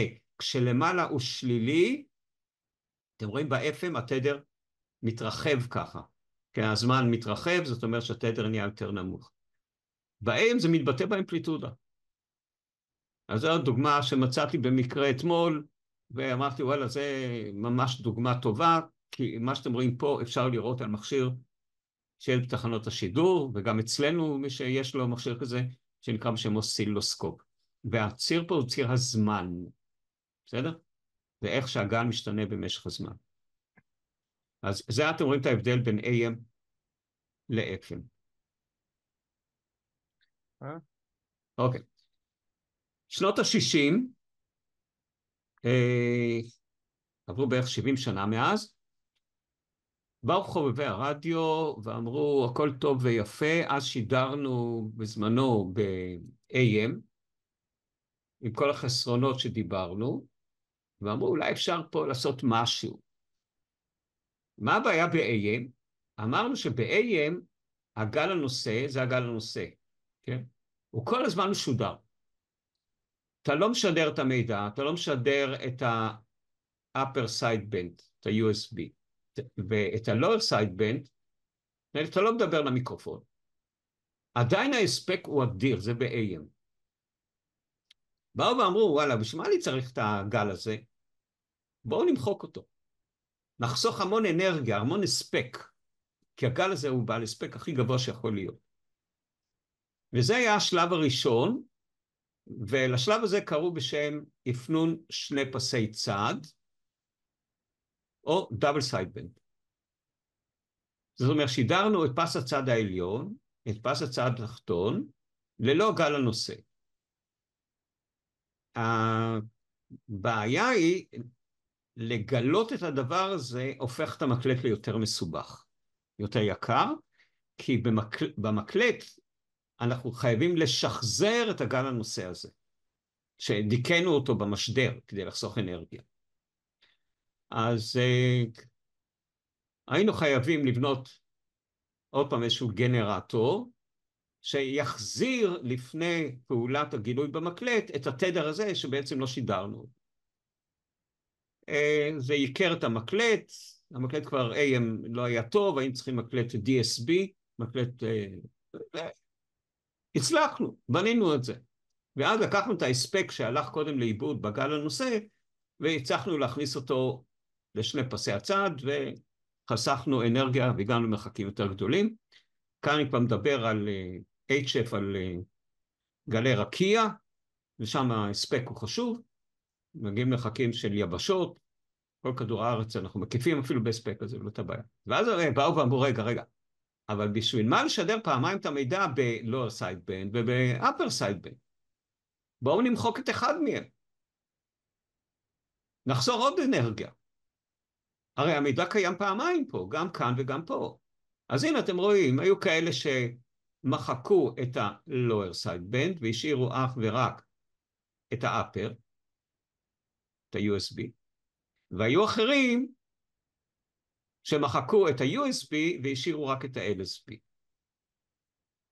חסכנו עוד פעם 50% בהספק, במקום לשדר פעמיים. כמובן, הדבר הזה דרש עוד פעם שינוי במבנה של מקלט הרדיו, סיבכנו את המקלט, יקרנו אותו, יותר יקר, בהמשך המחירים כמובן יורדים ונופלים, קיבלנו עכשיו שאת כל האנרגיה שקודם בזבזנו על שני פסי צד ועל גל נושא, אנחנו יכולים עכשיו את ההספק להכניס על צד אחד בלבד. יותר מזה, שימו לב שרוחב הפס של התחנה, אם קודם הרוחב היה מכאן עד לפה, כן? עכשיו רוחב הפס נהיה צר יותר בחצי, ממש 50%, ואני יכול להכניס עכשיו יותר תחנות בספקטרום, כי כל תחנה תופסת פחות מקום. וזה אפנון שהתחלנו להשתמש בו בשנות ה-60 במאה הקודמת, והדבר הזה, שהוא שימושי עד היום, מאוד שימושי עד היום, נקרא פצי, פס צד יחיד, או באופן כללי אתם תשמעו את המונח single side band, פס צד יחיד.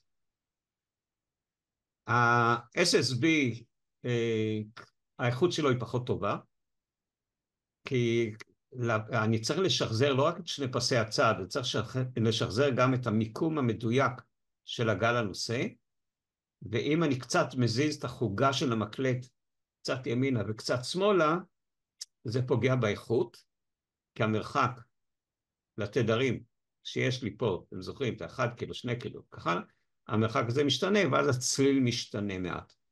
SSB לא טוב להעביר מוזיקה, אבל SSB מעולה מבחינת ניצול תדרים, רוחב הפס וכך הלאה, כדי להעביר דיבור. לכן בכל התחום ה-HF עובד רק SSB, בלבד כמובן אפנונים אחרים כמו מורס, אבל מבחינת דיבור SSB הוא הלהיט. הצבא גם עבר מיד לעבור, שירותים אחרים עברו ל-SSB, ראו את היתרונות שאם רוצים תקשורת של דיבור, זה יותר טוב מה-AM וה-FM וכך הלאה. אז זהו האפנון פס צד יחיד, אני לא הולך לנתח את הדבר הזה, ניתוחים יותר מורכבים מבחינת איך זה נראה, כי זה מתחיל כבר להיות מורכב מבחינה מתמטית, אבל זה מספיק. אוקיי, אני רוצה לבנות משדר. עכשיו שימו לב, אני כאן לקחתי דוגמה של משדר. בנינו משדרים כאלה כאן בארץ, מאות, אלפים, זה מספר קטן. הם התחילו עם שפופרות רדיו עם קום המדינה, וזה עבר מאוחר יותר לטרנזיסטורים, היום הכל כמובן טרנזיסטורים וכך הלאה. ובואו נראה איך נראה משדר AM, ותבינו שאין בעיה, בדיוק מה שאתם רואים פה הוא יכול להיות כל משדר אחר, מבלי להיכנס יותר מדי פרטים בתוך כל ריבוע. מה שאתם רואים פה נקרא תרשים מלבנים. כשאני מדבר על מלבנים, אני אומר, לא אכפת לי מה יש איך בכל מלבן כזה. האם הוא מורכב מאיזשהם מעגלים אינטגרליים, מה שאתם קוראים לזה אולי ג'וקים, טרנזיסטורים, מנורות רדיו, או כל דבר אחר שיהיה אולי בעתיד, כן. אני יודע שאני צריך לבנות למשל מגבר שמע. זה בונה מגבר שמע, כל אחד יבנה אותו אחרת. אז מה אנחנו עושים? הדבר הראשון זה המיקרופון שלנו, שהמיקרופון, מה שהוא עושה, הוא ממיר את הגלי שמע שיוצאים מהגרון שלנו, מהפה, שהם גלים שהם לא חשמליים, אלא גלים של שינויי לחץ סביר ועוצמה, ויוצא פה איזשהו מתח, כשאתם רואים אותו פה, אתם רואים, הוא משתנה בעוצמה שלו, יש עברות שהן יותר, שחזקות יותר, יש עברה שהיא חלשה יותר, התדר יותר גבוה, אמרנו מ-20 הרץ עד 20 קילו הרץ יכול להיות. המתח שיוצא מהמיקרופון הוא מאוד חלש, העוצמה שלו היא מיליוולטים, ולכן אני צריך מגבר שמע. מגבר שמע פשוט לוקח את המידע הזה עם טרנזיסטור למשל, מגביר אותו. אתם רואים, מה שהיה פה בהתחלה, מוגבר נניח פי 10. אתם רואים אותו יותר גדול. זה מה שמגבר השמע עושה. ואם יש רעש? תמיד יש רעש. אין דבר כזה שאין רעש. תמיד יש רעש. אילו לא היה רעש, היינו יכולים לשדר למרחקים אינסופיים במקלטים הכי פרימיטיביים שיכולים להיות. כל ההתמודדות שלנו זה עם הרעש שקיים. יש רעש שנובע מטמפרטורה, יש רעש שנובע מזרמים. יש פרק שלם בתוך האלקטרוניקה שעוסק בנושא רעש, ומאוד מאוד מורכב. טמפרטורה מאוד משפיעה דרך אגב, על הרכיבים, מנגדים ועד חצאי מוליכים, דיודות, טרנזיסטורים וכך. אז אנחנו לא מדברים פה על הרעש. אז אנחנו מגבירים את האות, וכאן אנחנו נכנסים לאפנן. האפנן הזה יכול להיות אפנן AM, הוא יכול להיות אפנן FM, הוא יכול להיות אפנן SSB, הוא יכול להיות כל מה שאתם רוצים. כן, אני פה, דוגמה הזו, לקחתי אפנן AM.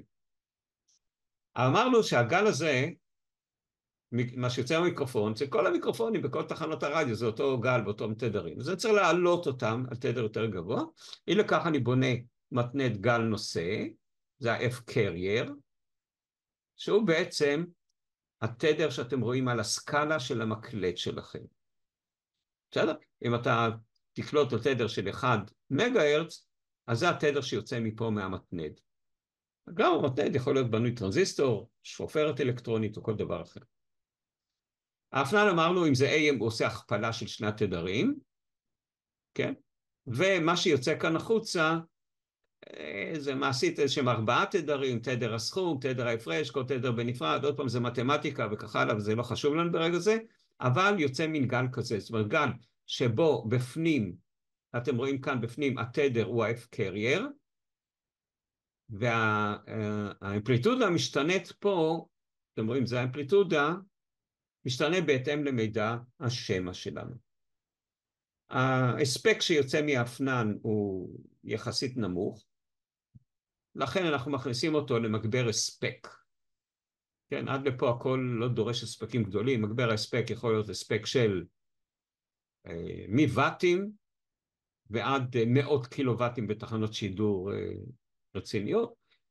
אנחנו בדרגה ב' ההספק שיכולים להוציא פה, נניח, הוא סדר גודל של 100 ואט, שהוא מספיק די ויותר כדי להגיע כמעט לכל מדינה בעולם, אבל מי שרוצה ויוציא אי פעם דרגה א', אז יכול גם, יורשה להחזיק מגבר של 1 קילוואט, 1000 ואט.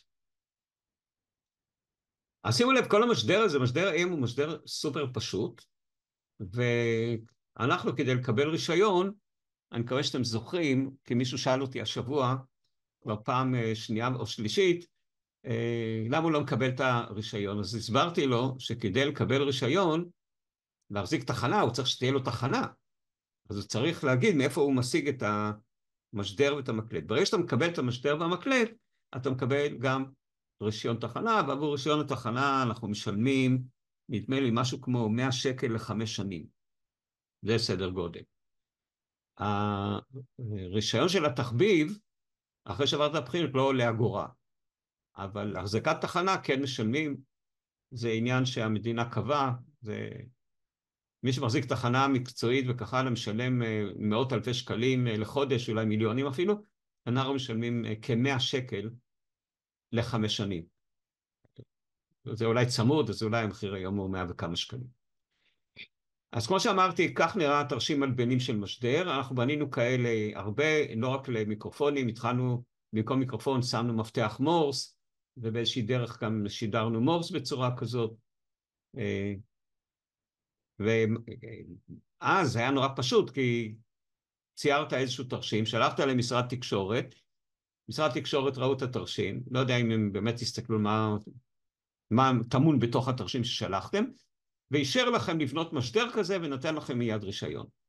היום, כדי לקבל את הרישיון עצמו, לפתוח תחנה, להחזיק תחנה, אתה צריך, אחרי שיש לך עוד קריאה, לבקש מהם ולהגיד, הנה, אני עכשיו עומד לרכוש, נניח, מכשיר שנקרא ABC. תנו לי בבקשה אישור ורישיון לתחנה, ואז אומרים לך, אין בעיה, תשלם את 100 שקלים ל5 שנים, ותקבל את הרישיון, ואז אם עוצרים לך את זה במכס, אתה בא עם האישור הזה של משרד תקשורת, ומשחררים ללא אגורה. אנחנו פטורים, חובבי הרדיו פטורים ממכס, על מערכות שידור וקליטה שלנו, לא פטורים ממע"מ, תשימו לב, ממכס אנחנו כן פטורים. כך שאם זה נעצר במכס, אז את המכס הוא יעבור, תצטרכו לשלם את המע"מ. אוקיי, אז זה היה המשדר AM, ועכשיו אני רוצה לבנות גם מקלט. אוקיי, אז מה המקלט? המקלט קולט את מה ששידרנו, דרך אגב, כל מה שאני אומר בעיקרון נכון גם בעצם. אז הנה, יש לנו פה את הגל שקודם שידרנו אותו, והוא נקלט מהמשדר לעבר האנטנת המקלט. המקלט מייצר מתח, האנטנה סליחה מייצר מתח של מיקרו-וולטים, עשרות מיקרו-וולטים, זה הכל. ואני נכנס למגבר שצריך להגביר את זה. אז זה מגבר תדירות רדיו, מה שאתם רואים פה, תפרי זה תדירות רדיו, מגבר RF, מגבר תדר רדיו. מעשית, המגבר הזה מכיל גם פילטר. מה הכוונה פילטר? הרי אני לא קולט תחנה אחת, האנטנה קולטת בו זמנית המון תחנות. היא קולטת תחנה ב-1 מגה, ב-1.1 מגה, ב-1.2, שם מספרים, כן? ב-1.3, או אם תלכו ב-FM, אז ב-88, ו-88.2, ו-88 עד 108. היא קולטת גם את זה וגם את זה. והאנטנה קולטת גם מטוסים שחולפים מעלינו ומשדרים באותו רגע, ואת הכיבוי אש ואת האמבולנסים ואת המשטרה, כל התדרים האלה נקלטים בכל אנטנה שלנו, ולא רק שלנו.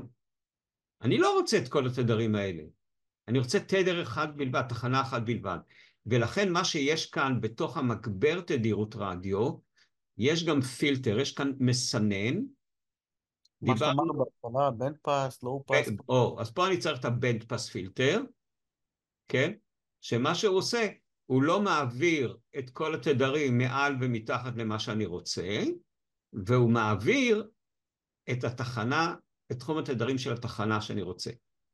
וכשאתם מסובבים את החוגה של המקלט, אתם משנים את התדר הזה המרכזי של הפילטר.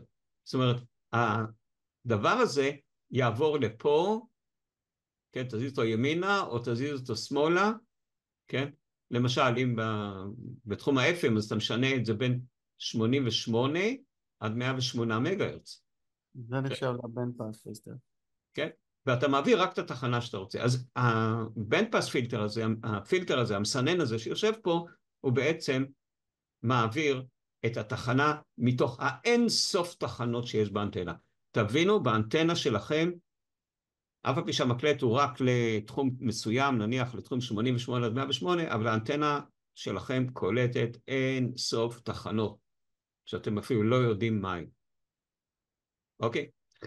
ואז בשעה טובה יש לי את הדבר הזה, שהתדר שלו הוא כמו המקור, אבל מוגבר, כך וכך dB, ברמתם כמה עשרות dB, ואז אני נכנס לדטקטור, או דמודולטור. מודולטור זה האפנן, יש לי פה דמודולטור, או דטקטור, או גלאי בעברית, שמה שהוא עושה, הוא יודע לקחת את התדר הגבוה, לזרוק אותו, ולעקוב אחרי האמפליטודה. כי אם אתם זוכרים, רק האמפליטודה, זה המידע שלנו.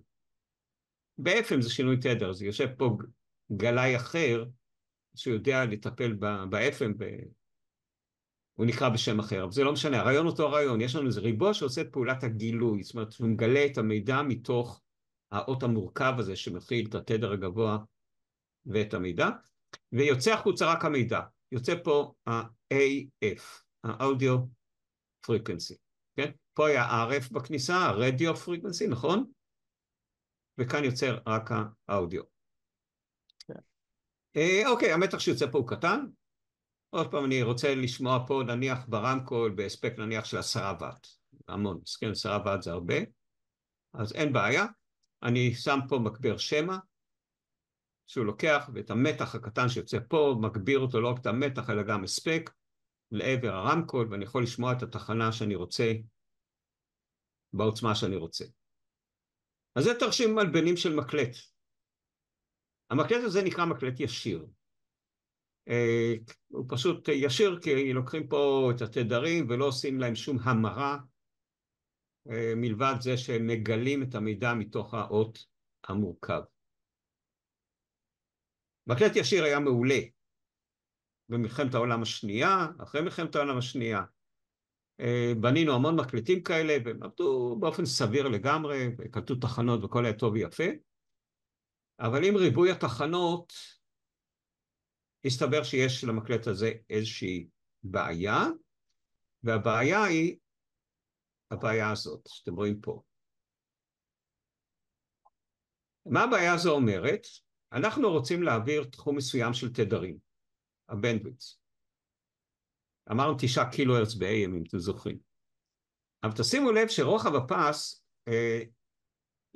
של הפילטר, הפילטר הזה, דיברנו, ראיתם, הוא בנוי מגלי תעודה, אז הפילטר הזה הוא תלוי בתדר, F0, זה הקרייר, כן, זה F-קרייר, זה תדר המעגל תעודה, חלקי גורם הטיב. גורם הטיב, גם זה דיברנו, זו תכונה שמלמדת עד כמה הסליל או הקבל הם באמת אידיאליים. אז בואו נניח שפה זה אידיאלי, זה מספר קבוע, נניח, זה לא מדויק, אבל נקרא.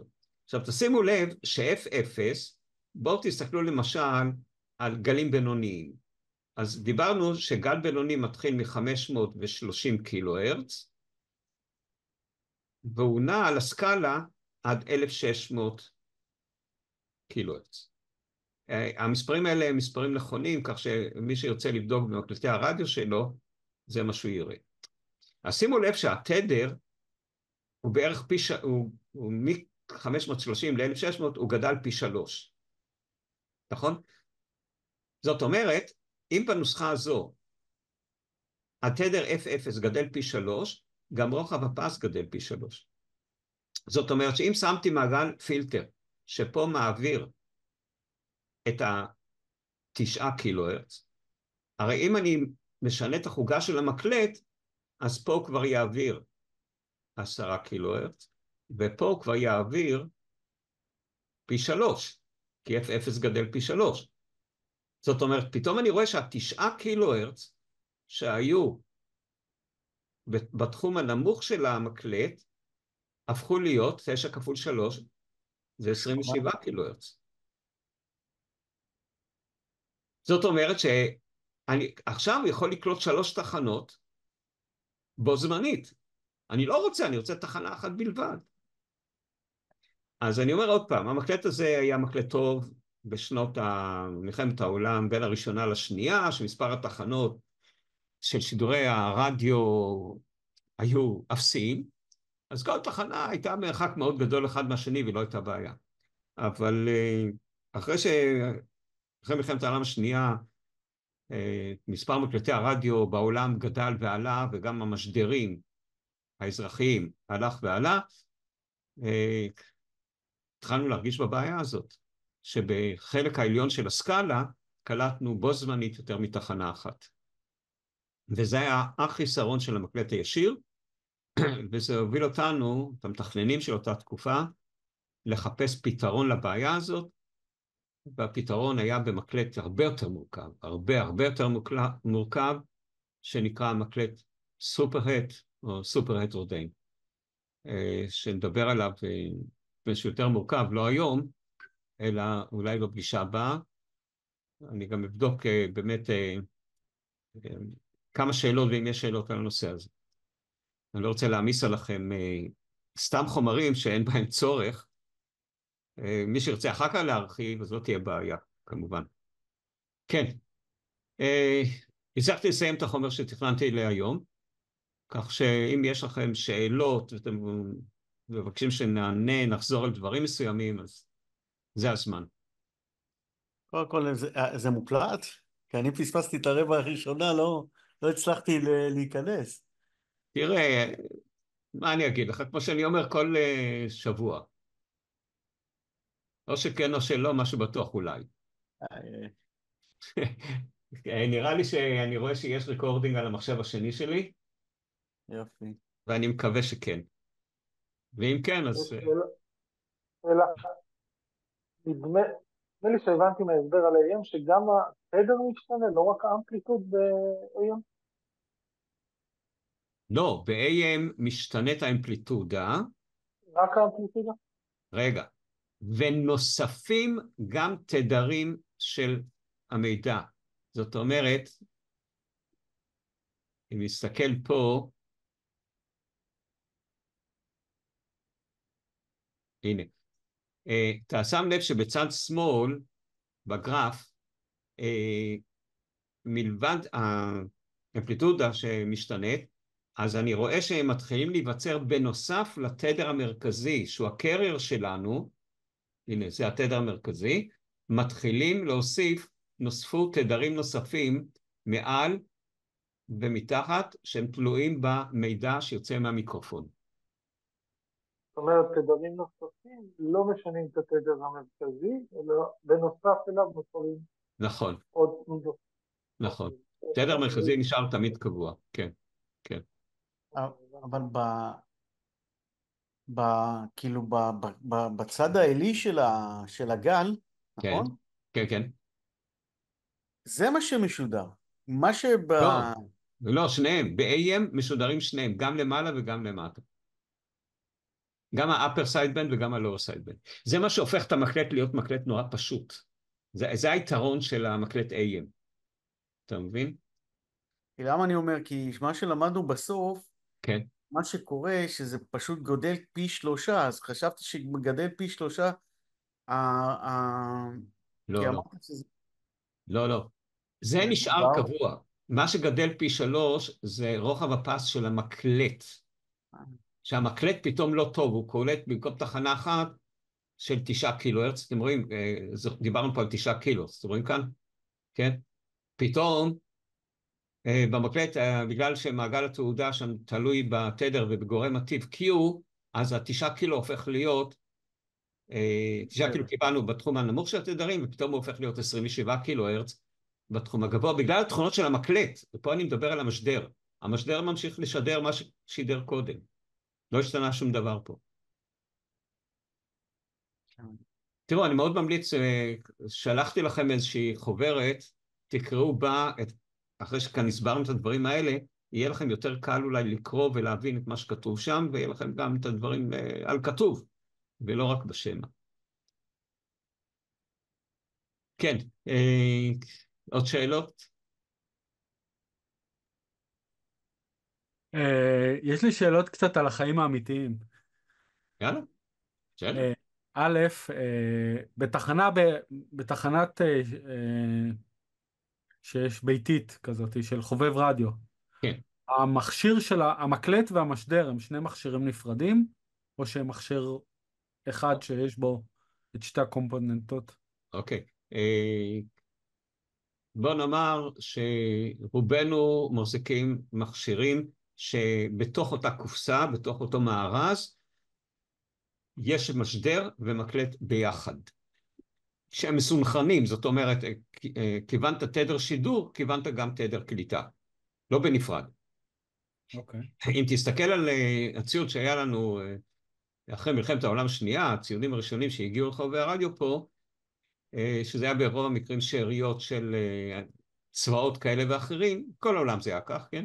אז היו מקלטים בנפרד, משדרים בנפרד, והיינו צריכים לסנכרן ביניהם, וזה היה מאוד מורכב.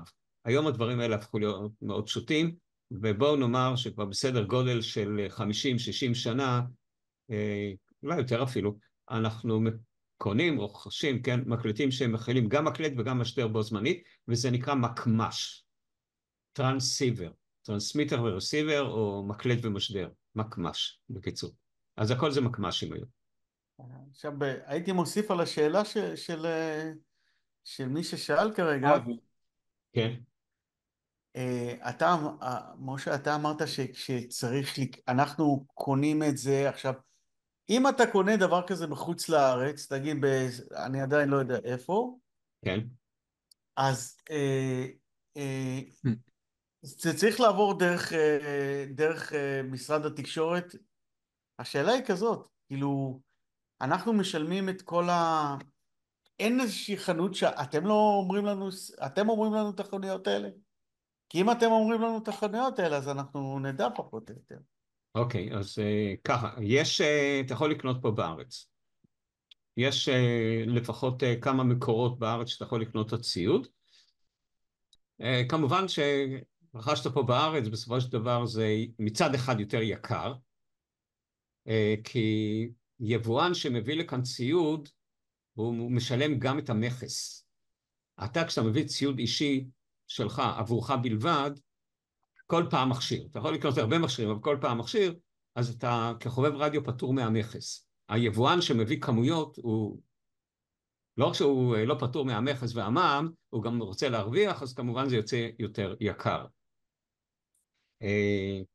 ולכן חלק גדול מאיתנו, ויש איזה יתרון. היתרון הוא שהיבואן גם נותן לך אחריות על המכשיר.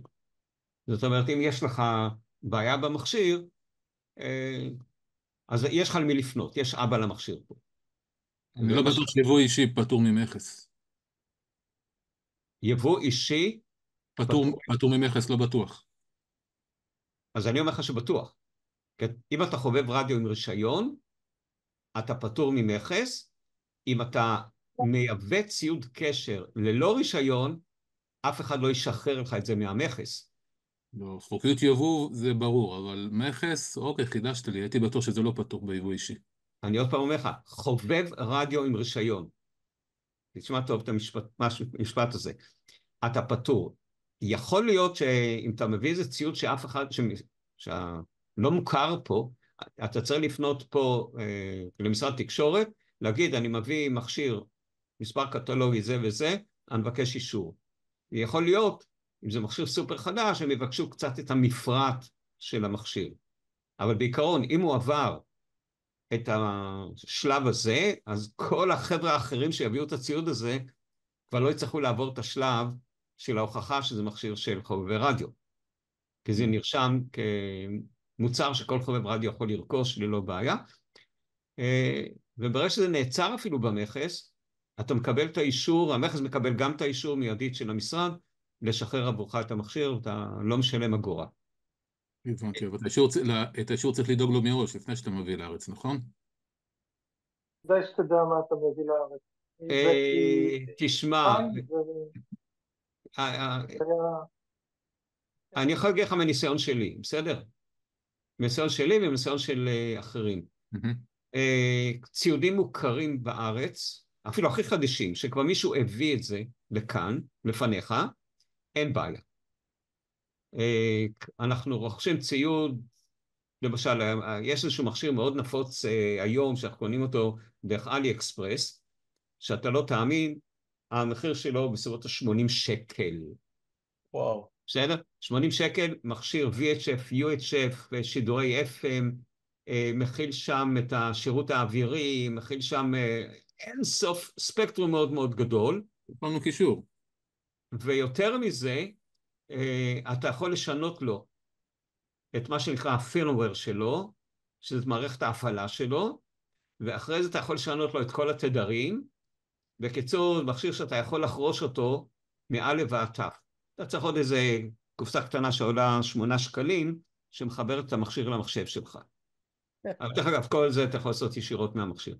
המכשיר הזה עובר דרך המכס אצל חובבי רדיו, אתה לא משלם מכס, אתה לא משלם מע"מ, ואני אומר לך את זה מהמקור הכי ראשון שיכול להיות, וזה אני.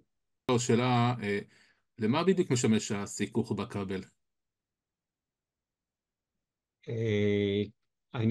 תראה, כל מעגל חשמלי צריך 2 חוטים. נתחיל בזה, בסדר? חוט אחד שהזרם זורם, וחוט שני שהזרם חוזר. גם בחשמל, אתה רוצה להדליק מנורה, יש שם 2 חוטים בפנים. לסגור מעגל. אז בואו, בצורה פשוטה אני אומר, בשביל זה אני צריך. אבל כדי להרחיב, אז ברגע שאני מדבר על תדרים גבוהים, אז אני צריך לייצר בתוך הכבל שדה אלקטרומגנטי. ואז בין שני המוליכים האלה, הגיד המרכזי והסיכוך מסביב, נוצר שדה חשמלי בין שני החוטים. השדה הזה נוצר בחומר המבדד, ונוצר שדה מגנטי מסביב לגיד המרכזי. הדבר הזה יוצר בתוך הבידוד את השדה האלקטרומגנטי. וכאן יש איזושהי הפתעה, שהאנרגיה האלקטרומגנטית לא עוברת בנחושת, לא של הגיד המרכזי ולא של הגיד החיצוני, אלא השדה האלקטרומגנטי עובר בבידוד. והבידוד הזה, החשיבות הגדולה שלו זה הטיב שלו, האיכות שלו. אני אשלח לכם איזשהו מאמר שניסיתי להסביר, אני חושב שגם הצלחתי לפני משהו כמו 40 שנה, כן, סדר גודל כזה, ששמעתי מחובבי רדיו דברים קצת שונים על המבנה של למה החוט בנוי בצורה כזאת, ואז הסברתי את הדבר הזה, אני מקווה בצורה הכי פשוטה, כי כדי להסביר את הדבר הזה בדיוק, הבנה, עוד פעם, המתמטיקה נכנסת פה, אבל נדמה לי שאני אפילו הסברתי שם את הרעיון של המתמטיקה, יש פה מכפלה של וקטורים, כי השדה המגנטי והשדה החשמלי הם וקטורים, ויש פה מכפלה וקטורית, שאני באמת לא יודע אם בתיכון לומדים את זה בכלל, שכשאתה מכפיל 2 וקטורים, אחד בשני נוצר וקטור שלישי, שהוא ניצב לשני הוקטורים שהכפלת אותם. והניצבות הזו זה בעצם הכיוון של האנרגיה האלקטרומגנטית שהיא מתפשטת לאורך הכבל מקצה אחד לקצה השני. אבל אתם יודעים מה, זרקתי פה איזה כמה רעיונות במשפט וחצי, אני אשלח לכם את המאמר, ומי שירצה להתעמק יוכל להתעמק, אבל הבסיס לשאלה שלך זה שחייבים להיות 2 חוטים, אחד מוביל את החשמל לצרכן והשני מחזיר אותו מהצרכן בחזרה למקור, כמו חשמל רגיל. אבל פה נכנס גם תדר גבוה. יש לזה איזשהו קשר לסינון רעשים או שזה לא קשור? לא, לא, לא, לא, לא. תשמעו, תרדו מהנושא הזה של רעש, כי רעש זה דבר בוא נאמר, זה נושא מאוד כאוב בתחום לא רק האלקטרוניקה, בכל תחום אחר, כי הרעש תמיד מתלווה למקלטים, למיקרופונים, צריכים בכלל להגדיר מהו רעש. אני באיזשהו שלב כן הזכרתי מה זה נחשב רעש, אבל אתם יודעים מה, בואו נגדיר. אני אחזור על ההגדרה, הגדרתי את זה לפי דעתי לפני כמה חודשים. רעש זהו אות בלתי צפוי, או מילים אחרות, אות אקראי. גם שאתם מבינים רנדומלי, מה שנקרא בלעז, שאנחנו לא יודעים איך הוא נראה. כי אם היינו יודעים איך נראה הרעש, היינו יודעים לטפל בו, להנחית אותו, לחסל אותו, וכך הלאה. אז מפני שאנחנו לא יודעים בדיוק איך הרעש נראה, ובאיזה תדרים הוא בא, וכך הלאה, אז קשה לנו מאוד לטפל בו.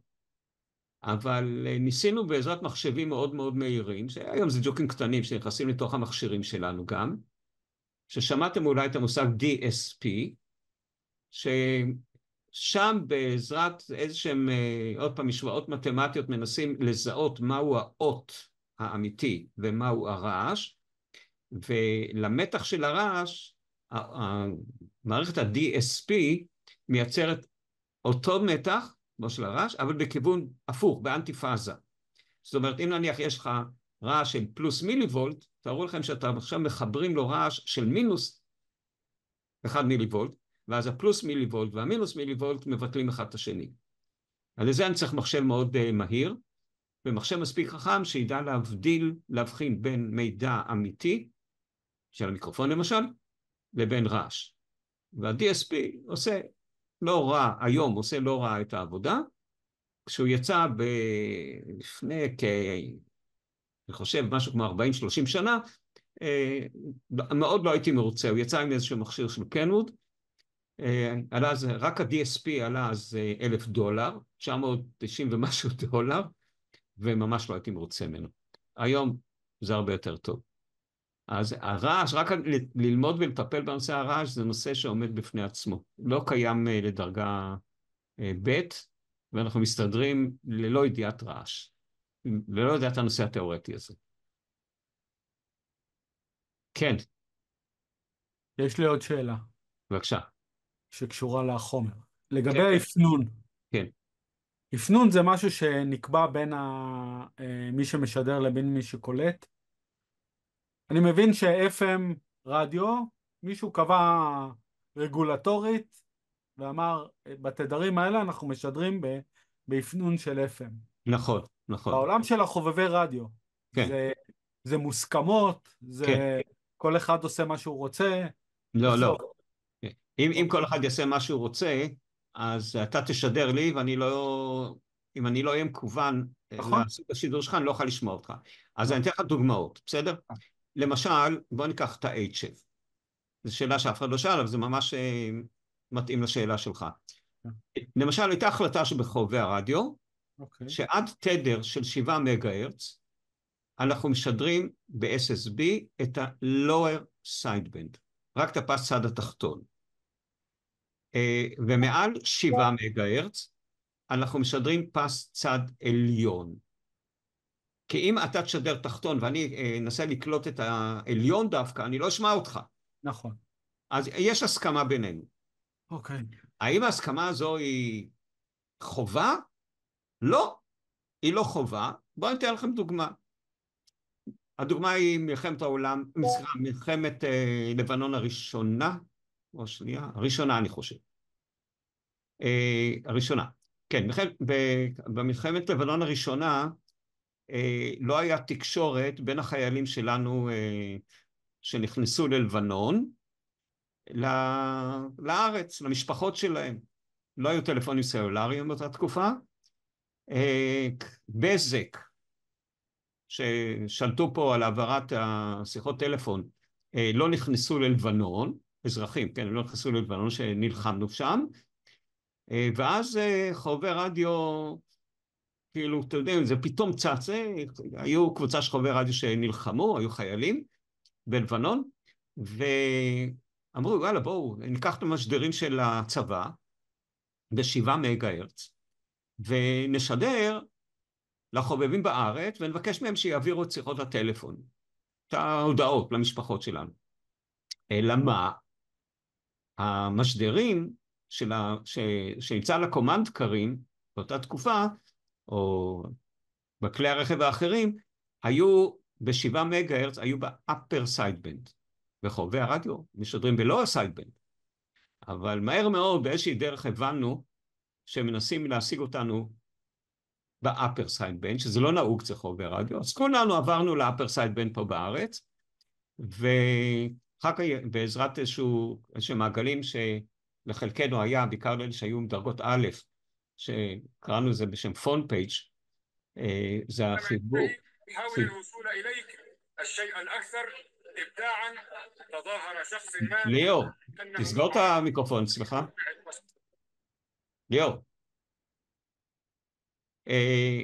בקיצור, התחלנו להעביר, הם התחילו, אני לא הייתי, אני הייתי אזרח באותה תקופה, החיילים, החבר'ה שלנו שהיו בצפון, סייצרו שם את החיילים בטור אחד כשני, העבירו לנו את מספרי הטלפון, היו מתקשרים למשפחות כאן בבית, ושידרנו מהמשדרים של הצבא, כל הארץ.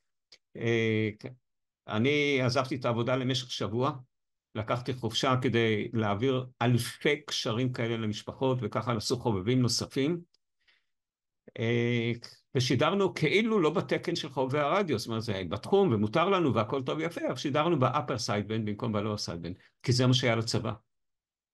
אז זאת אומרת, זה הסכמה, אנחנו מסכימים בינינו, וזה בסדר, אין מגבלה שאסור לנו לעשות את הדברים האלה, אז אנחנו עושים את זה. כן, עוד שאלות? מה התקן, משה, סליחה, כן. מה התקן לנו עבור חובבי רדיו? אין תקן, זה הסכמה. הסכמה, סליחה, מה ההסכמה?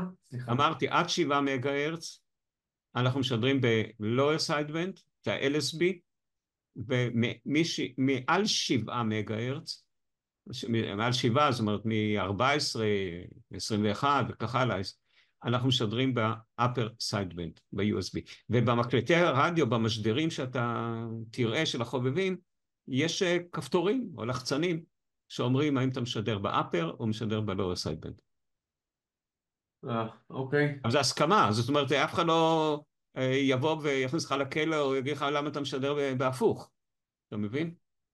כן, אבל בכל המכשירי קשר האלה של הג'יפאים, איך אני יודע אם אני באפר סייד או בלואוור סייד? לא, הג'יפאים... שם זה ב-VHF, נכון? זה כאילו, זה לא קשור. הג'יפאים לא משדרים ב-SSB, הם משדרים ב-FM. FM, אוקיי. כן, ב-FM אין את הבעיה הזאת. אוקיי. בסדר? כן. בסדר גמור, תודה. תודה רבה. עוד שאלות? טוב, אז... זה הנושא היום, אני מקווה שאני אוכל להוציא את הסרט מזה, אני רואה שהוא עדיין מקליט שם, ואני אשלח לכם את החומרים, שמי שירצה להשלים קצת ידע, אז שיתחיל קודם מהחוברת ששלחתי, חוברת התקשורת, יש שם את רוב החומר, כל החומר הזה, וזהו, ואני אוסיף עוד כמה חומרים נוספים, ונראה. טוב, תודה רבה משה. שיהיה לכם ערב טוב ולהתראות. תודה רבה. משה, באמת. אני רוצה לומר לך שאני כל הזמן, מרגע שפרסמת את הסרט, אני כל הזמן בעבודה, אני שומע אותו. בוא'נה, יפטרו אותך, תיזהר. אבל עם כל השטויות ששומעים משדרים היום ברדיו, זה הדבר הכי מעניין שיש. טוב, אני לא רוצה להגיב על זה, בסדר? בסדר. תודה רבה. יאללה, שיהיה לכם ערב טוב ולהתראות, בהצלחה, ביי.